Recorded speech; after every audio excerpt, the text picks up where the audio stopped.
Okay, good morning everyone. चलो, please come down to page number 3.35। I hope आप सबने recording देख लिया था, economies and diseconomies of scale.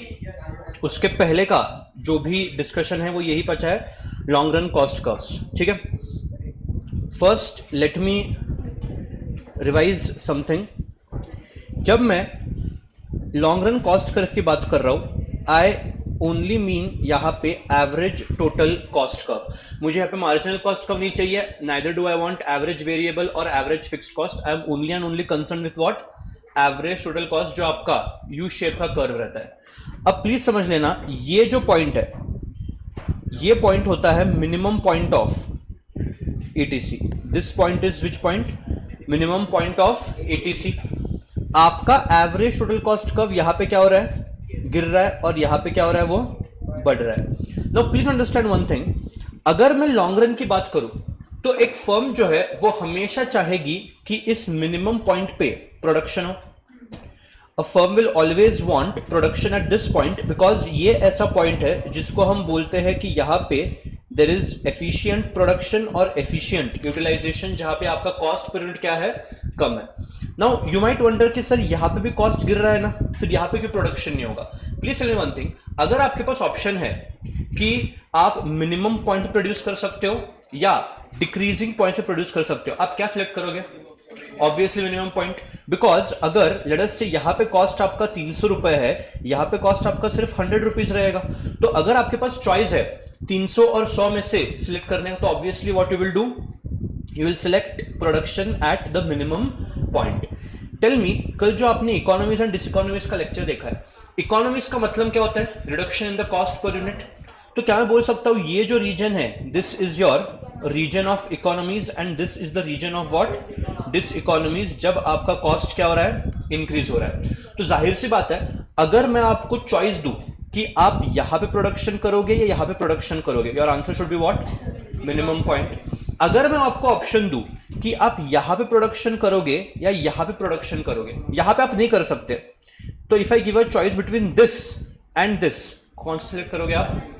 आप ये सिलेक्ट करोगे जहां पे आपके इकोनॉमीज ऑफ स्केल हो रहे हैं। ठीक है, जब आपका कॉस्ट गिर रहा है, you will prefer production at that stage instead of the stage where the costs are what? Rising.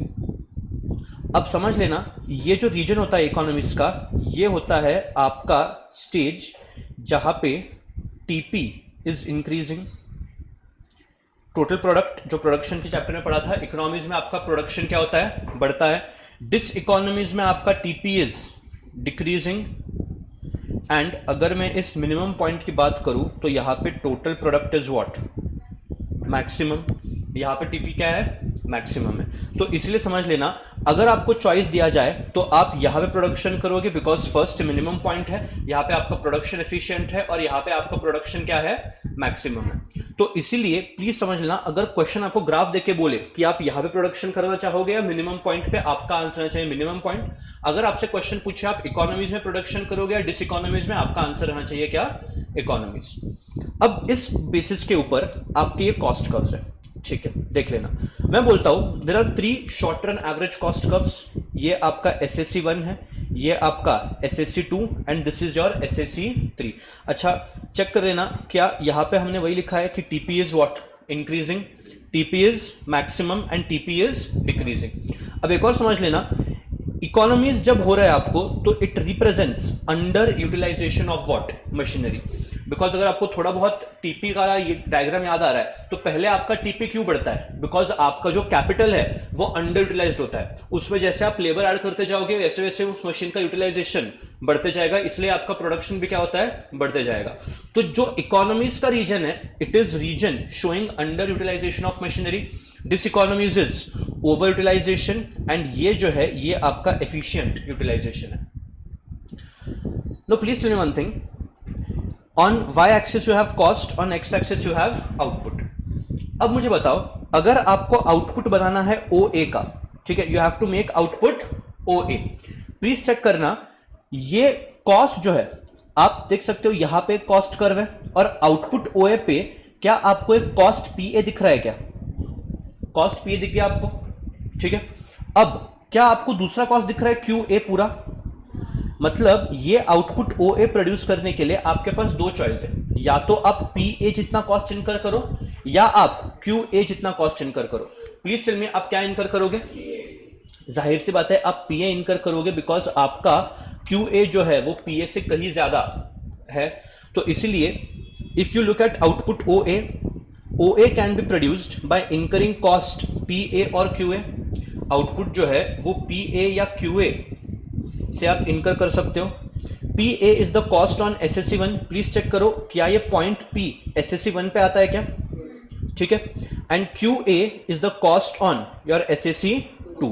Clearly cost P A is lower than Q A.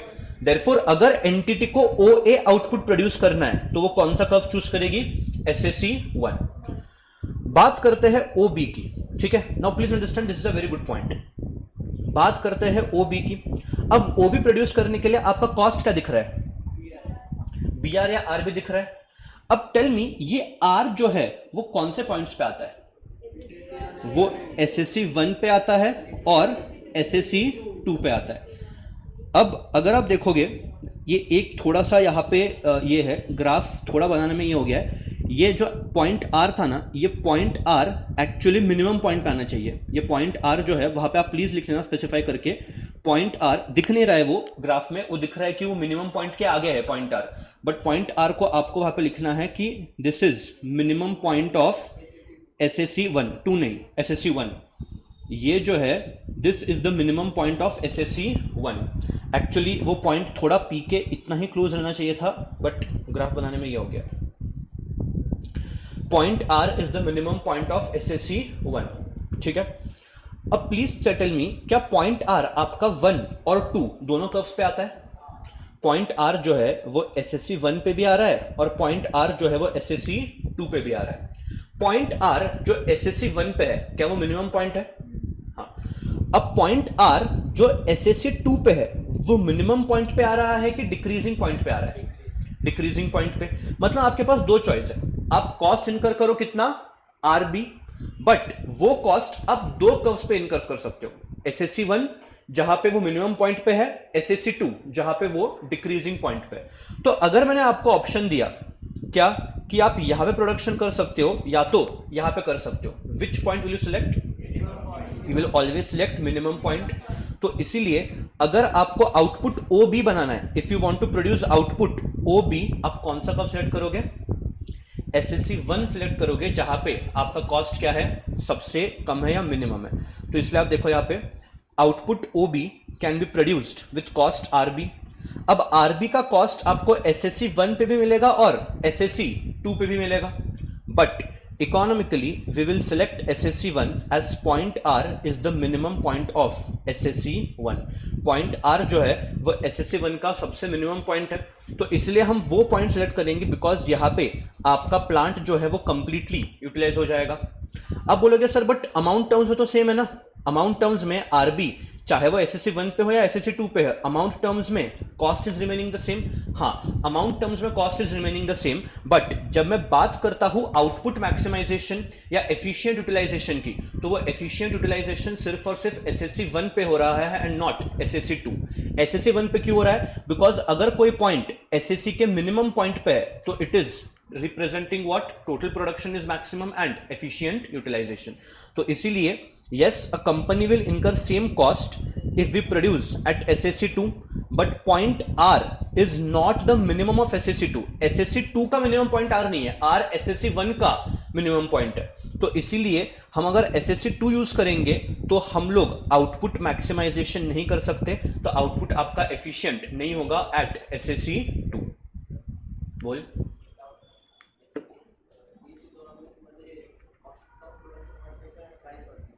Cost, obviously price क्यों बढ़ेगा? प्रोडक्ट, अगर product का price बढ़ रहा है तो मेरे लिए फायदेमंद होगा ना वो, तो उसको डिसइकोनॉमिक्स नहीं बोलेंगे। ठीक है, नेक्स्ट अगर मैं बात करूं आउटपुट ओसी की, ठीक है, प्लीज टेल मी ओसी बनाने के लिए कॉस्ट क्या लग रहा है आपको? एससी लग रहा है और सीटी लग रहा है। प्लीज टेल मी एससी और सीटी में से क्या सिलेक्ट करोगे आप? Obviously we select SC because वो कॉस्ट कम दिखाई दे रहा है। तो इसलिए अगर आपको आउटपुट ओसी प्रोड्यूस करना है तो what you are going to do, you will produce at the cost of S C, तो आप जो है वो एस सी सिलेक्ट करोगे जो टी सी से क्या है, कम है। लास्ट बचा आउटपुट ओडी, ठीक है। अब ओडी के लिए कॉस्ट कितना है बोलो, ओडी के लिए कॉस्ट कितना है, यूडी। अब पॉइंट यू केयरफुली देखना कहां पे आ रहा है, वो एसएससी 2 पे भी आ रहा है और एसएससी 3 पे भी आ रहा है। एसएससी 2 के कौन से पोर्शन पे आ रहा है, डिसइकोनॉमीज या राइजिंग पोर्शन पे, और एसएससी 3 के इकोनॉमीज या फॉलिंग पोर्शन पे आ रहा है। अच्छा, क्या पॉइंट यू कहीं भी मिनिमम पॉइंट है क्या, नहीं। तो अगर मैंने आपको ऑप्शन दिया या तो आप फॉलिंग पोर्शन में प्रोड्यूस करो या राइजिंग पोर्शन में प्रोड्यूस करो, आप कहां पे करोगे, फॉलिंग पोर्शन में। तो फॉलिंग पोर्शन वाला कहां पे है, इट इज ऑन एसएससी 3। तो इसलिए अगर आपको आउटपुट ओडी प्रोड्यूस करना है तो you have to select which cost curve, SSC 3, ठीक है। तो यहां पे वही लिखा है, अगर आपको आउटपुट ओडी प्रोड्यूस करना है तो कॉस्ट आपका क्या लगेगा, यूडी। बट हम लोग एसएससी 3 सिलेक्ट करेंगे because it is on the falling portion. SSC 2 जो है अगर आपने सिलेक्ट किया तो आप देखोगे एसएससी 2 के राइजिंग पोर्शन पे आता है पॉइंट यू। मुझे राइजिंग पोर्शन पे कभी भी प्रोडक्शन नहीं करना है, I will always produce at the falling portion.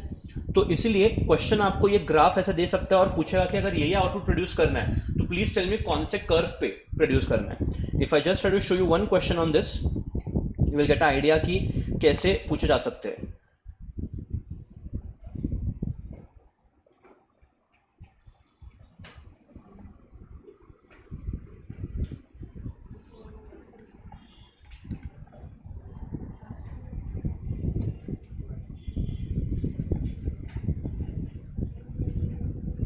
Yes, please look at 93. To produce output OS, OS मतलब कौन सा, इतना वाला, ठीक है। Which shall be the appropriate SSC curve, आपको आउटपुट बनाना है OS। देखो OS के लिए कॉस्ट कितना लग रहा है बोलो पहले, BS कॉस्ट लग रहा है। अब पॉइंट B दो कर्व्स पे आता है, पॉइंट B 1 के राइजिंग पे आता है और 2 के फॉलिंग पे आता है। तो अगर राइजिंग और फॉलिंग में आपको चॉइस लेना है तो आप कौन सा लोगे, राइजिंग, ऑब्वियसली फॉलिंग। तो देयरफॉर आपका आंसर क्या रहेगा, SSC 2। So in this format question might be asked, तो अगर आपको चॉइस दिया जाए तो आप सबसे पहले मिनिमम पॉइंट पे जाओगे, अगर मिनिमम पॉइंट पे पॉसिबल नहीं है तो फॉलिंग पोर्शन पे यू हैव टू प्रोड्यूस। अगर आप एक चीज ऑब्जर्व कर रहे हो, जैसे जैसे हम लोग आउटपुट बढ़ा रहे हैं, हमने क्या किया, पहले OA बोला, फिर OB, फिर OC और फिर OD। जैसे जैसे हम आउटपुट बढ़ा रहे हैं वैसे वैसे हमको नया कॉस्ट कर्व पे जाना पड़ रहा है। तो इसीलिए ये पॉइंट आप प्लीज एमसीक्यू के लिए मार्क करोगे, this particular point. If we want to produce higher output we will have to involve a bigger plant. Plant मतलब क्या, राइट ऑन वो प्लांट को हाईलाइट करके लिखो, SAC कर्व। SAC मतलब कौन सा, short run average total cost curve. Short run, S stand for short run. SAC curve is called as plant curve. SSC curve is called as plant curve because आप decide करोगे कि आपको कौन से plant पे प्रोड्यूस करना है, SSC 1 पे करना है, 2 पे करना है, 3 पे, 4 पे, that you have to decide. तो इसीलिए SAC is called as plant curve, ठीक है। तो if you want to produce higher output you will have to take the bigger plant, ठीक है। तो this is your discussion on where to produce in SSCs। बोल,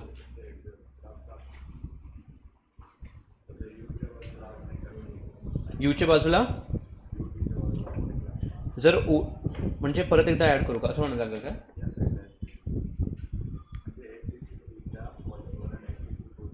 हां। तर you कुठे, SSC 3च्या फॉलिंगवर आहे,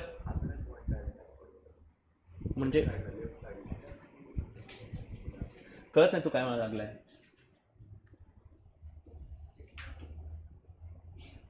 अच्छा उधर एक ऐड करो, यहाँ पे ऐड करो बोल रहा है क्या, हाँ। तू बता कौन सा ऐड करेगा, किधर आ रहा है वो कॉस्ट, कौन से कर्व पे आ रहा है, एक यहाँ पे आ रहा है और एक यहाँ पे आ रहा है। अब अगर तू एक चीज ऑब्जर्व करेगा, क्वांटम के हिसाब से ये कॉस्ट कम है या ये कॉस्ट कम है, नीचे वाला कॉस्ट कम है, तो ऑब्वियसली तेरे को प्रोडक्शन यहाँ पे करना पड़ेगा, राइजिंग पे है। बट नहीं तेरे को वही बोला ना, अगर तेरे पास चॉइस है दो कर्व के बीच में या तो राइजिंग पे कर या तो फॉलिंग पे कर, तो फिर तो हमेशा फॉलिंग सिलेक्ट करेगा अगर सेम कॉस्ट इनकर हो रहा है तो। बट अगर तू बोलेगा कि लेट अस से यहां पे एक पॉइंट आता है और यहां पे एक पॉइंट आता है, if I try to draw this output, तो ऑब्वियसली ये जो कॉस्ट है ये कॉस्ट लो है और ये कॉस्ट जो है वो क्या है, हाई है। तो अगर तू कॉस्ट टर्म्स में जाएगा तो तेरे को यही सिलेक्ट करना पड़ेगा, बिकॉज तेरे पास दूसरा ऑप्शन ही नहीं है। हम सिलेक्ट तब करेंगे जब तेरे पास एक्चुअल में ऑप्शन है कि सेम कॉस्ट लग रहा है बट वो दो अलग अलग प्लांट कर्व पे आ रहा है, तो फिर हम चेक करेंगे कि वो फॉलिंग पे आ रहा है कि राइजिंग पे आ रहा है, और जो फॉलिंग पे आ रहा है वो सिलेक्ट करेंगे। ठीक है, ऑब्जर्वेशन मतलब यही कि जैसे आप आउटपुट बढ़ाओगे तो आपको कॉस्ट कर्व जो है वो भी बढ़ाना पड़ेगा। सी प्लांट कर्व्स जो ऐसे बढ़ रहे हैं ना, मतलब क्या, अगर मैं ये प्लांट कर्व लूं और ये प्लांट कर्व लूं तो ये रहेगा हायर प्लांट या फिर लार्जर प्लांट, और ये रहेगा तेरा स्मॉलर प्लांट। मतलब ये तीनों कर्व्स में से SSC3 जो है वो सबसे लार्जर प्लांट है तेरा। लार्जर प्लांट मतलब क्या, साइज बड़ा रहेगा, कैपेसिटी बड़ी रहेगी उसकी। तो तेरे को आउटपुट इंक्रीज करना है तो तेरे को कैपेसिटी भी बढ़ाना पड़ेगा मशीन का। हाँ, ये SSC जो है, SSC का मतलब होता है short run average total cost. यहाँ पे SSC का मीनिंग लिख सकते हो आप, it is short run average total cost. I am not concern with variable, I am not concern with fixed. Short run average total cost curve, short run average total cost curve.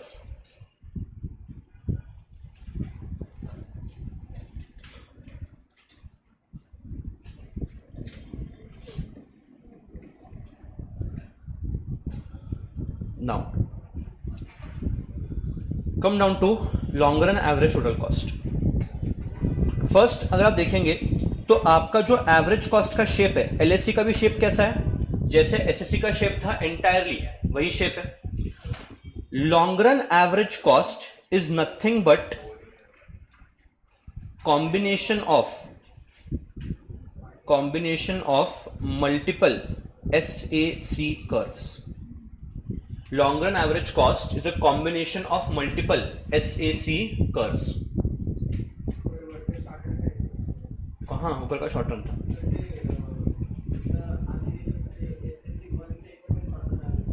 हो सगळे short run आहे, SSC म्हणजे short run ना।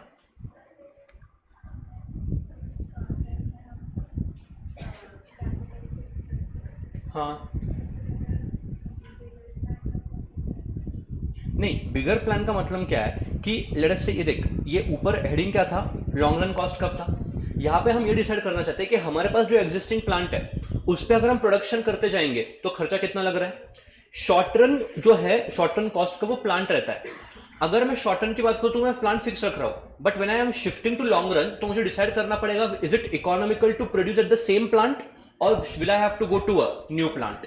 तो यहाँ पे वही decide कर रहे हैं कि अगर आप आउटपुट बढ़ाना चाहते हो तो should you stick to the same plant और should you go to the bigger plant. ठीक है,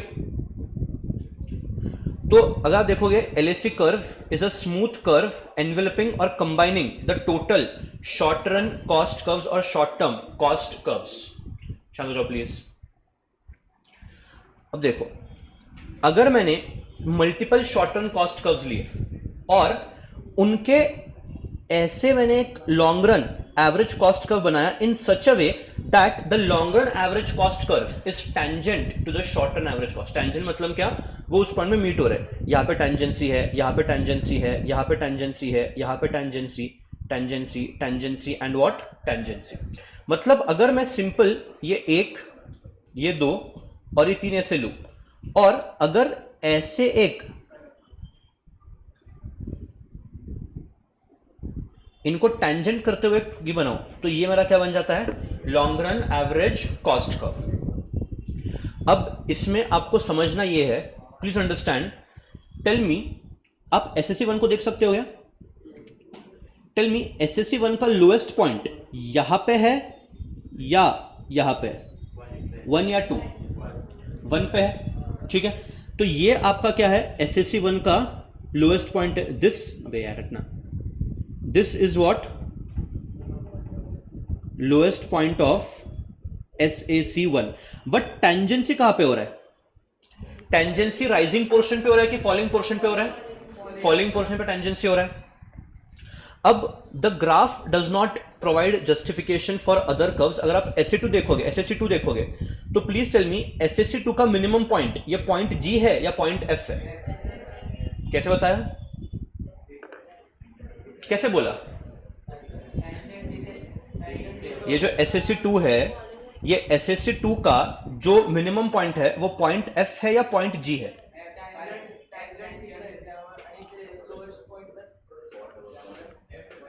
okay, so F is the minimum point, F is minimum point.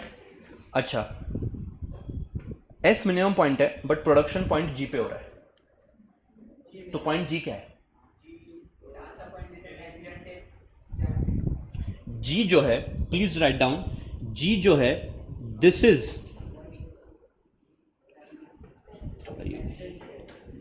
कम करना पड़ेगा यार, पॉइंट G जो है it is, write down, tangent to LAC। Please understand करना, point G जो है वो आता है on the, point G is on the, अबे यार, falling portion of SAC2। Point G जो है it is on the falling portion of SAC2, और पॉइंट F जो है, point F is minimum point of SAC2। But tangency minimum point पे है कि फॉलिंग पोर्शन पे है? Tangency is on the falling portion. वो ग्राफ से थोड़ा दिक्कत होता है बिकॉज घटिया ग्राफ बनाया है मैंने नहीं बनाया, ये डायरेक्टली मॉड्यूल का है, मैंने ट्राई किया, मेरे को नहीं आया बनाने। अगर आप में से कोई बना के दे सकता है तो अच्छी बात है।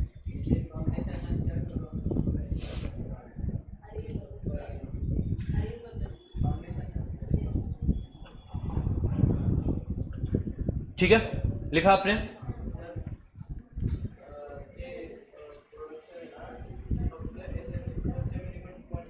हाँ, थम जरा ये तो। अब अगर आप देखोगे, शांति, अगर आप देखोगे SAC3, please tell me SAC3 और लॉन्ग रन कॉस्ट कर्व का टेंजेंसी कहां पे हो रहा है?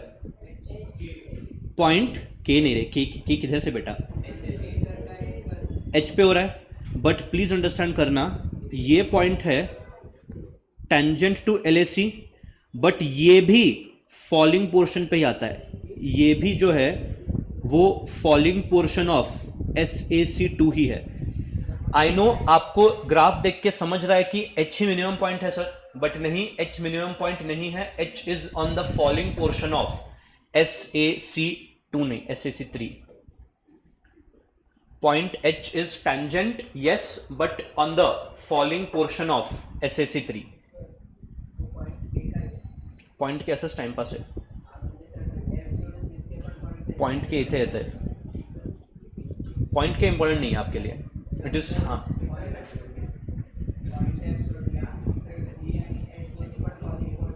हाँ, G और H जो है वो दोनों ही फॉलिंग पोर्शन पे, G SAC2 के फॉलिंग पोर्शन पे है, H SAC3 के फॉलिंग पोर्शन पे। अब थोड़ा उधर जाते हैं, on the right hand side, please tell me, क्या आप SAC7 देख सकते हो? अब SAC7 का मिनिमम पॉइंट कहां पे बोलो, यहां पे कि यहां पे? 1 या 2? 1 पे मिनिमम पॉइंट है, बट टेंजेंसी कहां पे? 2। क्या मैं बोल सकता हूं ये जो है दिस इज राइजिंग पोर्शन, और यहां पे मैं लिख सकता हूं tangency on the rising portion of, on the rising portion of SAC7। Tangency is on the rising portion of what? SAC7।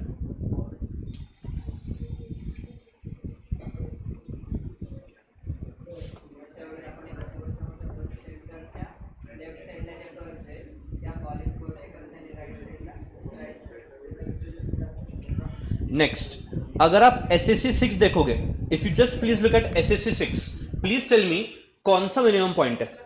Point J या पॉइंट T? पॉइंट J या point T? Minimum point बोलो कौन सा है? Minimum J है। अगर आप यहां पे देखोगे मिनिमम पॉइंट जो है वो आपका कौन सा है? जे है, तो इस जे को हाईलाइट करके लिखना, जे जो है it is minimum point of which SSC, minimum point of SSC 6, but tangency किस पॉइंट पे, पॉइंट टी पे, this is tangency, and please tell me tangency rising portion पे है कि फॉलिंग पोर्शन पे, tangency on the rising portion, tangency on the rising portion of SSC 6। बोलना, अरे हाँ मैं वही बोल रहा हूँ, ग्राफ देख के नहीं समझ रहा है, बट ग्राफ अगर मैं एक्चुअली बोलूँ ना, एसएससी 6 कैसा है, एसएससी 6 कुछ ऐसा है जहां पे ये पॉइंट जे है और ये पॉइंट पी है, बट वो हाँ क्या क्या क्या क्या, क्या? नहीं नहीं बोल सकते, सेम नहीं है वो बेटा, उन्होंने इनसे डिफाइन किया है जे मिनिमम पॉइंट है करके, मैं बोल रहा हूँ वो ग्राफ से नहीं समझता है, घटिया है। मैं देख, आपको अगर अंडरस्टैंड करना है ना तो आप सिर्फ दो कर्व्स में डिफरेंशिएट कर सकते हो, एक आप एसएससी 1 में डिफरेंशिएट कर सकते हो और एसएससी 7 में डिफरेंशिएट कर सकते हो कि मिनिमम पॉइंट और टेंजेंसी पॉइंट अलग अलग है, बाकी कुछ नहीं, थर्ड क्लास है, छोड़ दो, can not do anything. But questions क्या आएगा बताता हूं मैं आपको, क्वेश्चन आएगा ये वाला, प्लीज टेल मी, जब तक आपका एलएसी गिर रहा है, जब तक आपका एलएसी क्या हो रहा है, गिर रहा है, क्या टेंजेंसी एसएससी के फॉलिंग पोर्शन पे है या राइजिंग पोर्शन पे? चेक करना, आप सबके लिए आपने क्या लिखा है, फॉलिंग पोर्शन, और जब एलएसी बढ़ रहा है तो tangency is on the rising portion, तो यही आपका एमसीक्यू आएगा। If you look at this, when LAC curve is declining, जब एलएसी कर्व गिर रहा है, tangency will be on the falling portion of SSC, simple है, फॉलिंग फॉलिंग, अगर एलएसी फॉलिंग है tangency is on also what, falling, if LAC is rising tangency is on the rising portion. पूरे curve में एक ही point है जहां पे LAC का मिनिमम और एसएससी का मिनिमम सेम है, and that is your LAC curve का minimum point and SSC curve का minimum point which is SSC 4। तो एसएससी 4 पे जो आपका पॉइंट पी है, ये एकमात्र ऐसा पॉइंट है जो टेंजेंट है, tangent to LAC and minimum point of LAC and SAC both, minimum point of LAC and SAC both. हाँ, इसी पॉइंट पे प्रोडक्शन होगा, बिकॉज यहाँ पे आपका शॉर्ट रन कॉस्ट भी कम है और लॉन्ग रन कॉस्ट भी क्या है, कम है। इनफैक्ट मैं यहाँ पे बोल सकता हूं इस पॉइंट पे long run average cost is equal to short run average cost, because tangency या इंटरसेक्शन पे दोनों वैल्यूज क्या होते हैं, सेम होते हैं, ठीक है। सो देयरफॉर क्वेश्चन क्या क्या आएगा आपको, जैसे मैंने ऊपर लिखा था पहला कि जब तक एलएसी गिर रहा है tangency is on the falling portion, जब एलएसी बढ़ रहा है tangency is on the rising portion, और एक ही पॉइंट है जो मिनिमम पॉइंट होगा जहां पे एलएसी और एसएससी क्या रहेंगे, सेम रहेंगे, ठीक है। So this is your discussion on long run average cost. नीचे अगर देखोगे वही लिखा है कि एसएससी 2 का मिनिमम कॉस्ट कौन सा है, एसएससी 2 का जो मिनिमम पॉइंट है वो कौन सा है, पॉइंट एफ, आपने भी लिखा है यहाँ पे, पॉइंट एफ जो है वो एसएससी 2 का क्या है, मिनिमम पॉइंट। और अगर मैं एसएससी 6 की बात करूं तो उसका मिनिमम पॉइंट कौन सा लिखा है आपने, पॉइंट जे जो है वो एसएससी 6 का मिनिमम पॉइंट है। आपको क्वेश्चन में ये नहीं पूछेंगे कि identify the minimum point, because वो बिना इंफॉर्मेशन पढ़े आप आंसर नहीं कर सकते, बट जरूर आपको ये पूछा जाएगा कि जब एलएसी गिर रहा है तो टेंजेंसी कहां पे, एलएसी बढ़ रहा है तो टेंजेंसी कहां पे। अच्छा, now please check out this comment, और ये भी आप जरा एमसीक्यू के लिए इंपॉर्टेंट मार्क कर लेना, ये वाला पहला पॉइंट, शांत हो जाओ please, look at this particular point, when the output, शांति please, when the output to be produced is less than efficient output, please tell me less than efficient output falling portion पे है कि rising portion पे, less than efficient बोल रहा हूं मैं, this is on the falling portion, falling portion of LAC. So when the output produced is less than efficient, the LAC will be tangent to the falling portion of SAC। अच्छा, क्या ऊपर का ही point को इन्होंने अलग भाषा में लिखा है? ऊपर क्या लिखा था? LAC अगर गिर रहा है तो tangency will be on the falling portion. LAC गिर रहा है, इसका ही यह मतलब है कि it is nothing but the less than efficient output. So when your output is less than efficient, tangency will be on the falling portion. When your output is more than efficient, tangency will be on the rising portion of SAC. ये दो points भी आपको mark करके जाना है कि आपको question पूछेगा कि output produced is less than efficient, तो यहां पे टेंजेंसी कहां पे आएगा? आपका आंसर होना चाहिए tangency will be at the falling portion, because less than efficient मतलब it is nothing but LAC curve का falling portion. And last MCQ जो बन सकता है पूरे चैप्टर में, long run average cost curve is known as planning curve. इसको अपन क्या बोलते हैं? Planning curve. SAC जो है वो होता है आपका प्लांट कर्व और LAC होता है आपका प्लानिंग कर्व। ठीक है, SAC is your plant curve, LAC is your planning curve. ये LAC को अपन एनवेलप कर्व भी बोलते हैं। This is also called as envelope curve because वो छोटे छोटे SACs को एनवेलप करता है। This is it from this chapter. कुछ क्वेश्चन है क्या? आगे बढ़ते बोल। कौन सा? देख, यहां पे क्या लिखा है? When the output produced is less than efficient। अगर याद आ रहा है तो मैंने बोला था कि यहां पे आपका जो है मशीन अंडर यूटिलाइज्ड है तो एफिशिएंसी जो है वो कम आएगा। यहां पे एफिशिएंसी परफेक्ट रहेगा, यहां पे आपका मशीन ओवर यूटिलाइज्ड है तो यहां पे आपका आउटपुट मोर देन एफिशिएंट रहेगा।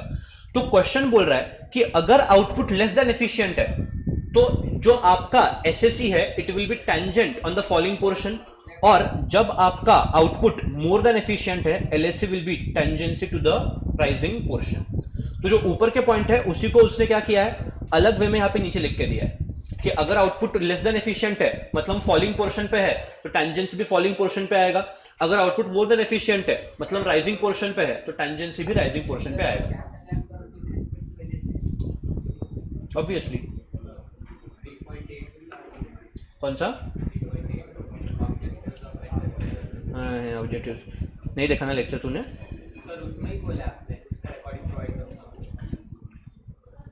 तेरे को दिखाता हूँ।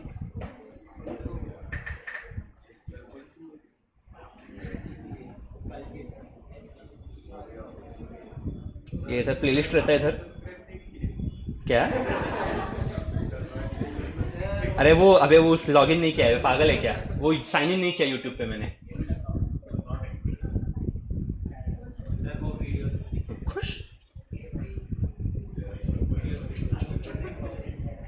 देख, ये जो आपका ये वाला वीडियो है, रुक जा ढूंढना पड़ेगा किधर है। कल का वीडियो नहीं रे बेटा, हट रही।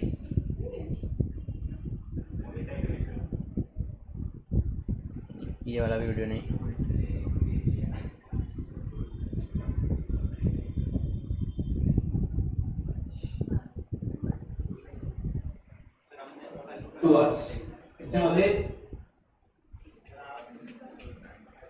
अबे रुक रे, मैंने वो ये किया था, डाला था इधर। नहीं ये तो ये है।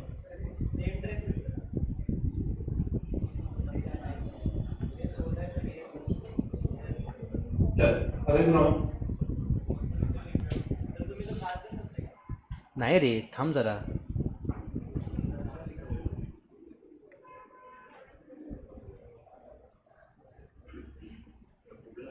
अगर आप ये देखोगे लेक्चर नंबर, अब कौन सा है ये? लेक्चर नंबर भी नहीं है यहाँ पे। डेट देख, डेट इसका, डेट किधर देखते हैं? 6 days अगो, 1 अप्रैल 2026 का वीडियो देखना। वहां पे ये 2 लेक्चर्स रहेंगे। अब देखोगे तुम चैप्टर 3 के लेक्चर्स, ये 2 लेक्चर्स है यहाँ पे ड्राइव लिंक के नीचे। एक बेसिक्स ऑफ फैक्टर्स है जहाँ पे लैंड, लेबर और कैपिटल का डिस्कशन है, और उसके नीचे ऑब्जेक्टिव्स ऑफ एंटिटी का है। तो जो ऑब्जेक्टिव्स वाला पोर्शन है वो यहाँ पे है। ये ग्रुप में भेजा था मैंने, ये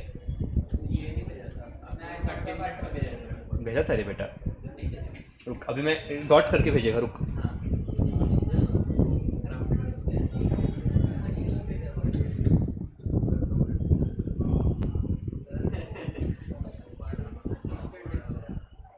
लिस्टेड, हाँ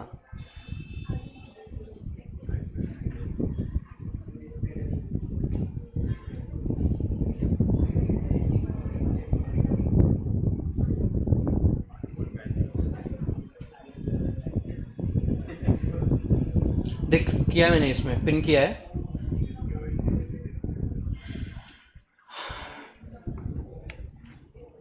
ठीक है, तो नहीं तो फर्स्ट अप्रैल का जो वीडियो है उसके डिस्क्रिप्शन में आपको दोनों रहेंगे, basics of factors of production, land labour capital entrepreneur और ऑब्जेक्टिव्स ऑफ एंटिटी। मिला क्या है?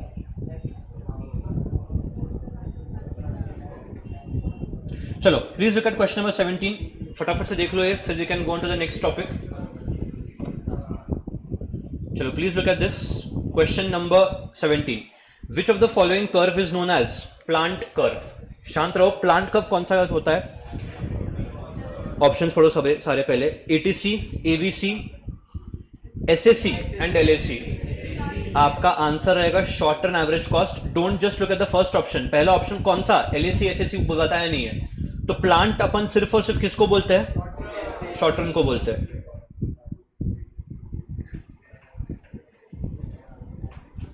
That's it. जैन 26 बाद में देखते हैं, मई 25।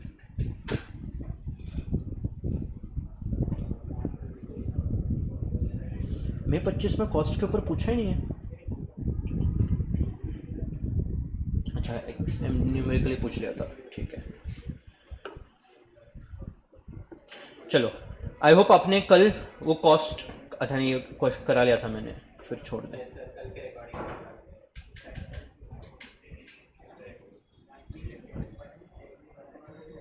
ठीक है, चलो that's it as far as our cost is concerned. Come down to the next chapter, chapter number 4, markets. फिर से 12 से 15 मार्क का चैप्टर है ये। This is another most important chapter of your entire syllabus. आराम से 15 मार्क के लिए आ सकता है, आराम से।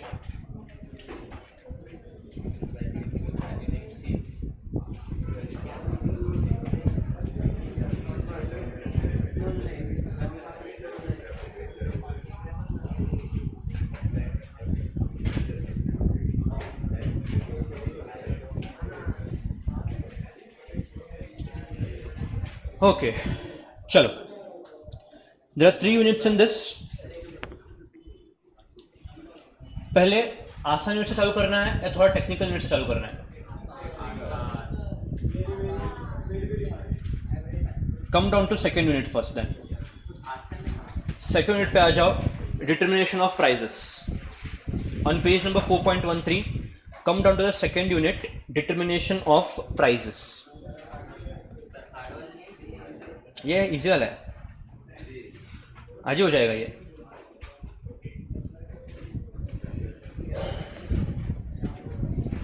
ओके, प्लीज टेल मी, आप जो मार्केट में जाके प्रोडक्ट खरीदते हो उसका जो प्राइस कोट किया जाता है, साइलेंस प्लीज। अब अगर मैं बोला ये पानी का बॉटल 20 रुपीज का है, 20 रुपए आता किधर से?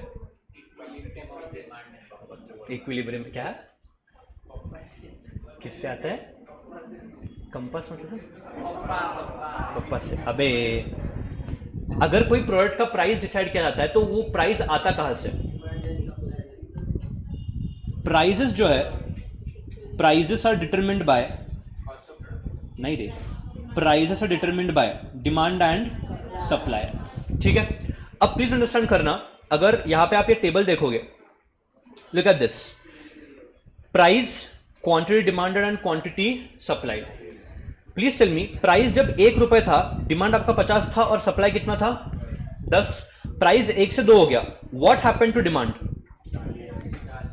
प्राइस की फॉल, डिमांड आपका क्या क्या होगा? गिरेगा। सप्लाई क्या होगा? बढ़ेगा। Because as per law of demand, अगर किसी चीज का प्राइस बढ़ता है उसका डिमांड क्या होगा? घटेगा। वापस कर, बस खूप बघतोय, शांत बस किंवा तिथे जाऊन बस।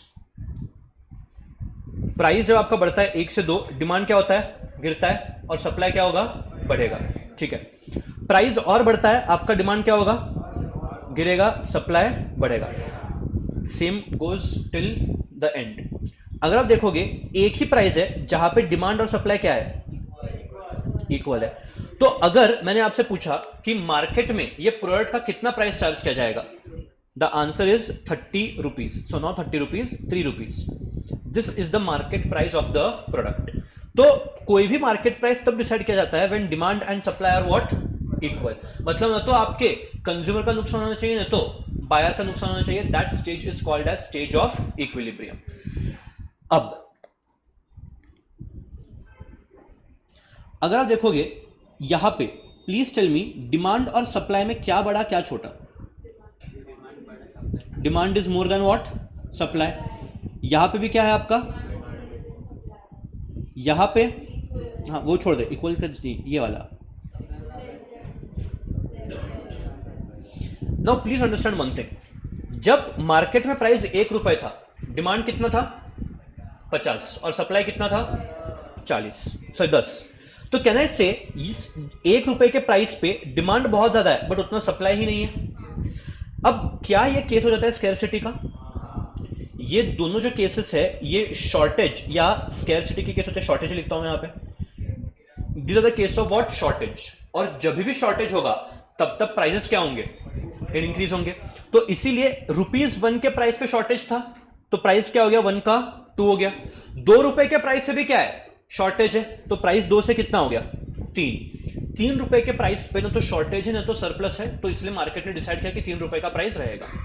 अब उल्टा जाओ, 5 रुपए के प्राइस पे शॉर्टेज है या सरप्लस है, मतलब सप्लाई बहुत ज्यादा बट उतना डिमांड ही नहीं है. अब फॉर एग्जांपल सप्लाई बहुत ज्यादा है, मतलब बेचने वाले बहुत लोग हैं, खरीदने वाले बहुत कम है.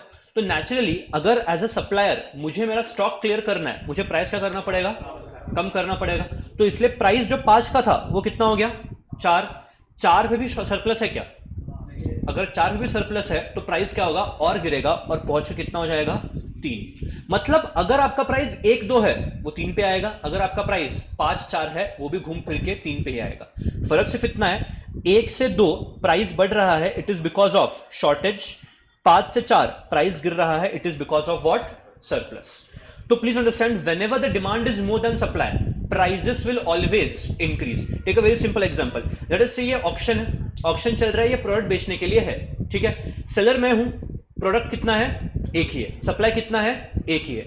खरीदने वाले बहुत लोग हैं, मतलब कहना है supply is limited, demand is मोर. अगर डिमांड ज्यादा है तो एज अ सप्लायर मैं किसको बेचूंगा, ये जो सबसे ज्यादा प्राइस कोट करेगा. तो इसीलिए जब जब demand is more than what, supply, prices will increase. उल्टा, जब खरीदने वाले बहुत कम है, बेचने वाले बहुत ज्यादा है, तो जो कस्टमर है वो उसी सप्लायर के पास जाएगा जो कम से कम प्राइस कोट करेगा. तो इसीलिए when the case is of surplus, prices will decrease. ठीक है. तो पहले price is determined by the interaction of demand and supply. ठीक है. बट कुछ कमोडिटी के प्राइस ऐसे होते हैं जहां पे गवर्नमेंट क्या करती है, इंटरवेंशन करती है. डीजल प्राइस, पेट्रोल प्राइस, इन सब में, not that important. Equilibrium price कौन सा प्राइस है, जहां पे आपका demand is equal to what, quantity supplied. अगर मैं इस टेबल का ग्राफ बनाऊं तो ऐसे दिखेगा आपको. Please tell me, pink colour का लाइन क्या है आपका, डिमांड कर्व है कि सप्लाई कर्व है? This is your supply curve, indicating when the price increases, supply will also increase. Blue color का curve is your what, which indicates as the price rises, demand will fall. अगर आप देखोगे demand और supply यहां पे क्या हो रहा है, इंटरसेक्ट हो रहा है. तो इसीलिए मैं बोलता हूं ये 3 रुपए का जो है ये आपका क्या है, इक्विलिब्रियम प्राइस. तो ये जो है this is the equilibrium price and this is your equilibrium quantity. तो मैं बोलता हूं ये जो रीजन है इसको क्या बोलते हैं अपन, इक्विलिब्रियम प्राइस, और ये रीजन क्या होता है, इक्विलिब्रियम क्वांटिटी. अब प्लीज अंडरस्टैंड करना, जब भी आप ये बनाओगे तो आपको एक रेक्टेंगल मिलेगा. ठीक है, ये आपका क्या है, रेक्टेंगल है. तो बेसिक आपको ये समझना है कि अगर इसका डिस्टेंस 3 है, इसका भी डिस्टेंस कितना होगा, सेम ही होगा, 3 ही होगा. अगर इसका डिस्टेंस 30 है, इसका भी डिस्टेंस कितना होगा, 30 ही होगा. ये आपको समझना है. क्यों? बिकॉज क्वेश्चन आपको बोलेगा, यहां पे उसने बोला पॉइंट ई है और नीचे जाके क्वेश्चन बोलेगा ये लेट अस से क्यू है. क्वेश्चन आपको पूछेगा what is E Q, E Q क्या है. तो आपको ई क्यू क्या है ये समझने के लिए ये देखना पड़ेगा कि EQ का जो एडजेसेंट साइड है, जो ग्राफ पे है, वो कौन सा है, वो प्राइस का है। होता क्या है, नीचे हम देखते हैं सर नीचे क्वांटिटी है, मतलब EQ भी क्या रहेगा, क्वांटिटी रहेगा। नहीं, गलत। EQ is your price, OQ is your quantity. ठीक है, तो इसलिए प्लीज अंडरस्टैंड करना कि जब आप कोई भी ग्राफ चेक करते हो तो ये साइड एडजेसेंट साइड उसके क्या होते हैं, इक्वल होते हैं। नेक्स्ट, अगर आप ये रीजन देखते हो, ये वाला पूरा रीजन, ये कौन सा रीजन है, सरप्लस, और ये रीजन कौन सा है, shortage. Now understand why. Please tell me, यहां पे इस पॉइंट पे और इस पॉइंट पे, मतलब जब प्राइस 5 रुपए का है, can you please tell me demand कितना है यहां पे, how much is demand, 10, and how much is supply, मतलब is your supply more than what, demand. If supply is more than demand, that area is of what, surplus. अगर मैं बात करूं यहां पे आपका सप्लाई कितना है, 10, और यहां पे आपका डिमांड कितना है, 50, मतलब क्या यहां पे आपका डिमांड ज्यादा है देन सप्लाई। तो अगर डिमांड ज्यादा है देन सप्लाई, तो this is the reason of what, shortage. तो इसीलिए अगर क्वेश्चन ने आपको पूछ लिया कि ये जो शेडेड रीजन है ये क्या होता है, अगर आपको याद नहीं रहा कि ये सरप्लस होता है, तो प्लीज चेक करना उस प्राइस पे डिमांड कितना है और उस प्राइस पे सप्लाई कितना है। अगर सप्लाई ज्यादा निकलता है तो इट इज सरप्लस, अगर डिमांड ज्यादा निकलता है तो इट इज व्हाट, शॉर्टेज। तो अगर शॉर्टेज होता है मतलब क्या, कि your demand is more then supply. If demand is more then supply, prices will increase. If demand is less then supply, prices will decrease. और इक्विलिब्रियम कहां पे होगा, जहां पे वो प्राइस 3 रुपए आता है, या फिर जहां पे आपका डिमांड और सप्लाई क्या है, सेम। सो देखो, if demand is more then supply, demand बहुत ज्यादा है, सप्लाई बहुत कम है, कंपटीशन बायर के बीच में होगा या सेलर के बीच में होगा, बायर के बीच में होगा, बिकॉज डिमांड बहुत ज्यादा है, मतलब खरीदने वाले लोग बहुत ज्यादा है। तो इसीलिए there will be intense competition among the buyers कि नहीं मुझे प्रोडक्ट चाहिए, मुझे चाहिए, मुझे चाहिए। तो क्या करेंगे बायर्स, नेचुरली वो ज्यादा प्राइस कोट करना चालू कर देंगे। तो when there is a intense competition among the buyers, the prices will what, increase. वही अगर सप्लाई ज्यादा है डिमांड से, मतलब बेचने वाले लोग बहुत ज्यादा है, तो there will be a competition between the sellers, and sellers will sell the product to the person, और seller will sell the product by lowering the prices. तो इसीलिए अगर कंपटीशन बायर्स के बीच में है, आपका प्राइस बढ़ेगा, कंपटीशन सेलर्स के बीच में है, प्राइस घटेगा। ठीक है, प्लीज टेल मी, यहां पे आपको इसमें कोई दिक्कत है क्या, 12th में था क्या ये, ठीक है। अब जो नेक्स्ट वाला पोर्शन है उसमें आप समझ लेना कि what exactly we are going to tackle. होता क्या है, देयर इज, थोड़ा बैकग्राउंड देना पड़ेगा मुझे, there is something called as increase in demand and decrease in demand, increase in demand and decrease in demand. Can you please tell me क्या होता है इसका मतलब, इंक्रीज इन डिमांड और डिक्रीज इन डिमांड का?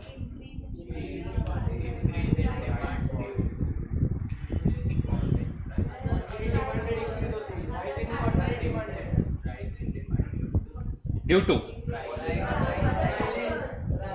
टू प्राइस फॉल या other factors, due to other factors. जब प्राइस फॉल होता है उसको बोलते हैं एक्सपेंशन ऑफ डिमांड, और डिक्रीज इन डिमांड का मतलब क्या,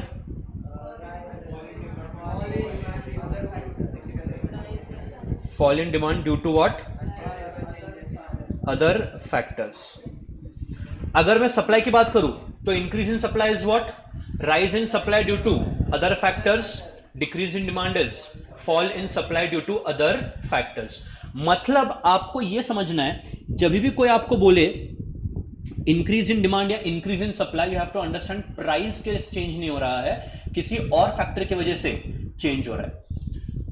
तो अगर मैं बोलता हूं कि लेट अस से if there are changes in demand, if there are changes in demand due to other factors, what will be the resultant price and quantity. अगर आपके डिमांड में चेंज होता है तो उस चेंज की वजह से आपका क्या कोई प्राइस चेंज होगा, आपका क्या कोई क्वांटिटी चेंज होगा, ये हमको यहां पे डिसाइड करना है। प्लीज टेल मी, जब मैं इसकी बात करता हूं पहले आपका प्राइस चेंज होगा या पहले आपका डिमांड चेंज होगा? जब मैं ये सेंटेंस पढ़ के आपको क्या लगता है, पहले डिमांड में चेंज आएगा या पहले प्राइस में चेंज आएगा? पहले डिमांड में चेंज आएगा। प्राइस चेंज हो ही नहीं रहा है, डिमांड पहले चेंज हो रहा है, उसके बाद प्राइस में चेंज आ रहा है। तो यहां पे आपको समझना है demand changes first, demand changes first, and जब ये डिमांड चेंज होगा तब मैं अंडरस्टैंड करता हूं what is change in price. मतलब अगर आपका डिमांड पहले चेंज हुआ तो what is change in what? Price. Take a very simple case, let us say 10 buyer है या फिर 10 का डिमांड है और 10 का सप्लाई है, ठीक है? उस पे आपका एक प्राइस कोट हुआ है। अब होता क्या है, ये जो प्रोडक्ट है उस प्रोडक्ट के लिए अचानक से लोग जो है उनका टेस्ट चेंज होता है, उनके फैशन या प्रेफरेंसेस चेंज होते हैं। तो इस वजह से क्या होता है, जब ये टेस्ट फैशन प्रेफरेंसेस चेंज होते हैं तो आप जो है आप वो प्रोडक्ट का डिमांड ज्यादा करते हो। तो होता क्या है, सप्लाई 10 का ही है बट डिमांड जो पहले 10 का था वो अब बढ़ के वजह से 15 हो जाता है। मतलब क्या अब वो केस आ गया जहां पे डिमांड ज्यादा है और सप्लाई कम है। तो अगर डिमांड ज्यादा है, डिमांड अगर चेंज हुआ, सप्लाई उतना ही है, तो प्राइस पे क्या इंपैक्ट पड़ेगा? Price will increase. तो इसीलिए हम वही पहले देख रहे हैं कि पहले क्या चेंज होगा, डिमांड, और ये डिमांड चेंज प्राइस की वजह से होगा या नॉन प्राइस फैक्टर्स की वजह से? This changes because of non price factors, because of non price factors. तो नॉन प्राइस फैक्टर्स की वजह से अगर आपका डिमांड चेंज होता है तो फिर आपके प्राइस में कितना चेंज है, आपके क्वांटिटी में कितना चेंज है। पहला तो चेंज अपन लेंगे किसमें, प्राइस में, और second what is change in quantity, what is change in quantity. हाँ बनाना है, डायग्राम बना के क्वेश्चन आएगा, ये नहीं तो नहीं आएगा, ठीक है? बोल। हो सकता है ना डिमांड, वही बोला ना कि अगर लेट अस से अगर मार्केट में हम प्राइस डिसाइड कर रहे हैं किसी भी प्रोडक्ट का, पहले मार्केट ने बोला 10 का डिमांड 10 का सप्लाई ये प्राइस है, बट अगर वो प्राइस बढ़ जाता है तो नया प्राइस कैसे डिसाइड किया जाएगा? मार्केट में नया प्राइस डिसाइड करना पड़ेगा ना। अगर डिमांड चेंज हुआ, सप्लाई चेंज हुआ, तो नया प्राइस भी क्या करना पड़ेगा, डिसाइड करना पड़ेगा। तो वो नया प्राइस डिसाइड कैसे होगा? नया प्राइस पुराने प्राइस से ज्यादा होगा या पुराने प्राइस से कम होगा, वो अपने को यहाँ पे डिसाइड करना है। अब अगर मैं आपको बोलूं, अब प्रेफरेबली क्या करना, मेरे साथ बनाना आप ये स्केल पेंसिल नहीं चाहिए मेरे को, पेन से बनाना, चुपचाप शांति से राइट डाउन। एक minute, give the first heading. आप पहले हेडिंग देख सकते हो, डिमांड इंक्रीजेस, डिमांड इंक्रीजेस। तुम्हारी मर्जी, नोटबुक टेक्स्ट बुक जिधर जगह है उधर।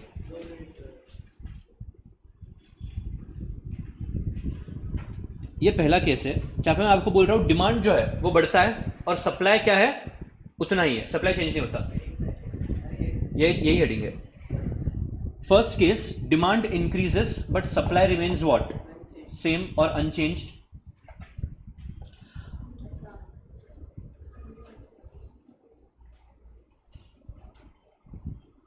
बोलो ये कौन सा कर्व है मेरा? फर्स्ट चेक करना, बाद में लिखने का टाइम दूंगा। एक केस मैं करता हूं, बाकी सारे केस आप खुद करोगे। ये कौन सा कर्व है? सप्लाई। फिर से बोल रहा हूं, पहले ध्यान देना, बाद में लिखना। डिमांड और सप्लाई क्या इंटरसेक्ट हो रहे हैं? तो क्या करो, इंटरसेक्शन पॉइंट पे दो परपेंडिकुलर खींचो, इंटरसेक्शन पॉइंट पे दो परपेंडिकुलर खींचो। इसको बोलो P, इसको बोलो Q, और ये होगा आपका O। तो सुन लेना, क्या ये आपका इक्विलिब्रियम पॉइंट है? तो OP आपका क्या होगा? OP आपका होगा ओरिजिनल प्राइस, और OQ आपका क्या होगा? Original quantity. ठीक है, हमेशा यहां पे आपका प्राइस रहेगा और हमेशा यहां पे आपका क्वांटिटी रहेगा। अब होता क्या है, अब आपका डिमांड क्या हुआ है? इंक्रीज हुआ है। सुन लेना, चाहे वो डिमांड हो चाहे वो सप्लाई हो, जब जब वर्ड इंक्रीज आएगा आपको कर्व शिफ्ट करना है राइट साइड में। जब जब वर्ड इंक्रीज आएगा कर्व कहां पे शिफ्ट होगा? राइट में। तो डिमांड बढ़ रहा है कि सप्लाई बढ़ रहा है? डिमांड। ये डिमांड कब है? डिमांड कर्व का क्या राइट साइड ये है, तो जो मेरा नया डिमांड कर्व आएगा वो कुछ ऐसे आएगा, ठीक है। This will be about my new demand curve, इसको मैं बोलता हूं क्या, D1। अब प्लीज ध्यान देना, अब मुझे बताओ नया डिमांड कर्व, अच्छा सप्लाई चेंज हो रहा है क्या, is the supply changing, no, तो please tell me new demand curve and supply curve intersect क्या यहां पे हो रहा है, तो मैं बोलूंगा कि ये जो है अगर आपका डिमांड चेंज हुआ तो आपका इक्विलिब्रियम पॉइंट चेंज हो जाएगा, और वो इक्विलिब्रियम पॉइंट यहां पे आएगा, एक परपेंडिकुलर यहां पे खींचूंगा, दूसरा परपेंडिकुलर यहां पे खींचूंगा, ये हो जाएगा P1, ये हो जाएगा Q1। प्लीज टेल मी पहले आपका प्राइस क्या था, OP, अब आपका प्राइस क्या है, OP1 जो है ये आपका क्या है, नया प्राइस है, और OQ1 क्या है। तो क्वेश्चन आपसे पूछेगा कि अगर डिमांड बढ़ता है और सप्लाई कांस्टेंट है तो प्राइस और क्वांटिटी में क्या चेंज है, मार्केट में प्राइस बढ़ेगा, क्वांटिटी भी क्या हो जाएगी, बढ़ जाएगी। सो ये क्वांटिटी कौन सा, डिमांड के supply, both quantity demanded and quantity supplied both, because ultimately हम डिसाइड करना चाहते हैं कि अगर आपका डिमांड बढ़ा तो मार्केट नया प्राइस कौन सा लगाएगा, मार्केट नया प्राइस लगाएगा OP1, जिसपे आपका डिमांड और सप्लाई क्या होगा, OQ1 which will be same, ठीक है। तो प्राइस इंक्रीज होगा और क्वांटिटी भी क्या होगा, इंक्रीज होगा, ठीक है। अब बनाओ, स्केल्स में बनाना, फटाफट पेंसिल से बना के उड़ा देना, बोल। जो आपने वो स्टेटमेंट दिया था डिमांड को फर्स्ट एनालाइज करना, हाँ, तो इसके लिए बट फिर अगर हम ग्राफ से समझ रहे हैं तो फिर वो स्टेटमेंट याद रखने की क्या जरूरत है कि डिमांड को पहले एनालाइज करना। हाँ, बट फिर क्या होता है मालूम है, क्या डाउट आता है कि सर अगर डिमांड इंक्रीज हो रहा है तो प्राइस तो गिरना चाहिए ना, नहीं बिल्कुल नहीं, डिमांड इंक्रीज हो तो प्राइस बढ़ेगा। तो इसलिए मैंने पहले बोला कि लॉ ऑफ डिमांड को लॉजिक मत लगाओ, यहाँ पे लॉजिक आपको लगाना पड़ेगा इसका कि डिमांड बढ़ता है। Sir but this violets law of demand, क्या बोला मैंने, डाउट आएगा करके, मैंने वही बोला, इसीलिए मैं बोल रहा हूँ सुन, लॉ ऑफ डिमांड आप भी सुन लेना, जो आपने 12वीं में लॉ ऑफ डिमांड पढ़ा था, लॉ ऑफ डिमांड में पहले प्राइस चेंज होता है और फिर उसके हिसाब से डिमांड चेंज होगा। इसीलिए मैंने यहां पे स्पेसिफिकली लिख के बोला था कि यहां पे पहले किस में चेंज आएगा, डिमांड में, फिर प्राइस में क्या चेंज होगा डिसाइड कर रहे हैं हम लोग। लॉ ऑफ डिमांड बोलता है कि if the price changes first what will be change in the demand. ये लॉ ऑफ डिमांड नहीं है, न तो ये लॉ ऑफ डिमांड को वायलेट कर रहा है, न तो हम लॉ ऑफ डिमांड पढ़ रहे हैं। कंफ्यूजन होता है, इसलिए मैंने पहले लिख के बोला था कि यहां पे पहले डिमांड चेंज होगा, प्राइस नहीं। अगर प्राइस चेंज हो रहा है पहले, फिर जाओ आपके इधर लॉ ऑफ डिमांड, यहां पे पहले प्राइस चेंज नहीं हो रहा है, पहले डिमांड चेंज हो रहा है। I hope it is clear to you. हाँ, अबे लिख सॉरी,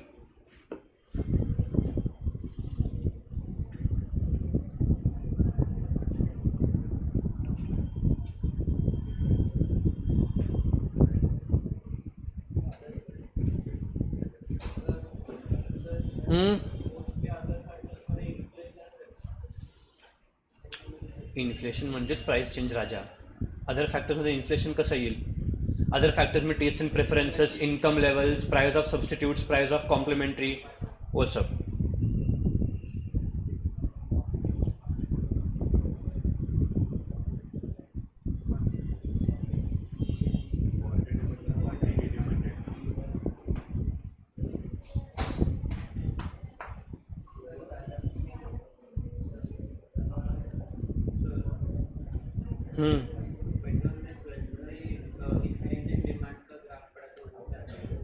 वही था, नहीं इंक्रीज इन डिमांड में जो तुमने पढ़ा था कि डिमांड का शिफ्ट होता है वो रिलेवेंट है यहाँ पे, हम भी डिमांड का शिफ्ट कर रहे हैं ना। बट फिर उसका पॉइंट ऑफ पी के साथ नहीं था, उसका पॉइंट तो जो न्यू डिमांड कर्व का पी था वो उसका सी में लिया था बाद में। हाँ, तुमने जो वहाँ पे सीखा था वो गलत है, वो गलत नहीं है, वो अलग है, ये अलग है। वहाँ पे तुमने बोला था कि अगर प्राइस सेम रखते हैं तो डिमांड क्या होता है, शिफ्ट होता है। बट यहाँ पे हम देख रहे हैं कि अगर डिमांड शिफ्ट होता है तो नया प्राइस क्या होगा मार्केट में, बिकॉज जब तुम इंक्रीज इन डिमांड पढ़ रहे थे तुम सिर्फ इंक्रीज इन डिमांड पढ़ रहे थे, उसको सप्लाई के साथ कंपेयर नहीं कर रहे थे। यहाँ पे सप्लाई के साथ कंपेयर करना है। क्वांटिटी म्हणजे both demand and supply both का, कारण की मार्केटने जर प्राइस डिसाइड केलं P1 म्हणजे त्या प्राइसवरती डिमांड पण सेम असणार आणि सप्लाय पण सेम असणार। तो when I talk about this quantity increase, this is both quantity demanded and quantity supplied which is increasing. Supply constant पण बघ ना, हे बघ मला एक सांग, तुझा आधी सप्लाय किती होता, आधी सप्लाय होता OQ, आता जर डिमांड वाढली तू प्राइस वाढवला, प्राइस वाढवला पण सप्लाय तरी करणार नाही, तर कस्टमर काय बोलतील, तू फक्त प्राइस वाढवतोय, माल कुठे आहे. तो जर मार्केट बोलतीये की new price is OP1, price कधी डिटर्मिन होतं, price is determine when demand and supply are equal. So if the market is determining the price as OP1, it means that OP1 demand and supply have to be equal. ठीक है, demand भी बढ़ेगा, supply भी बढ़ेगा.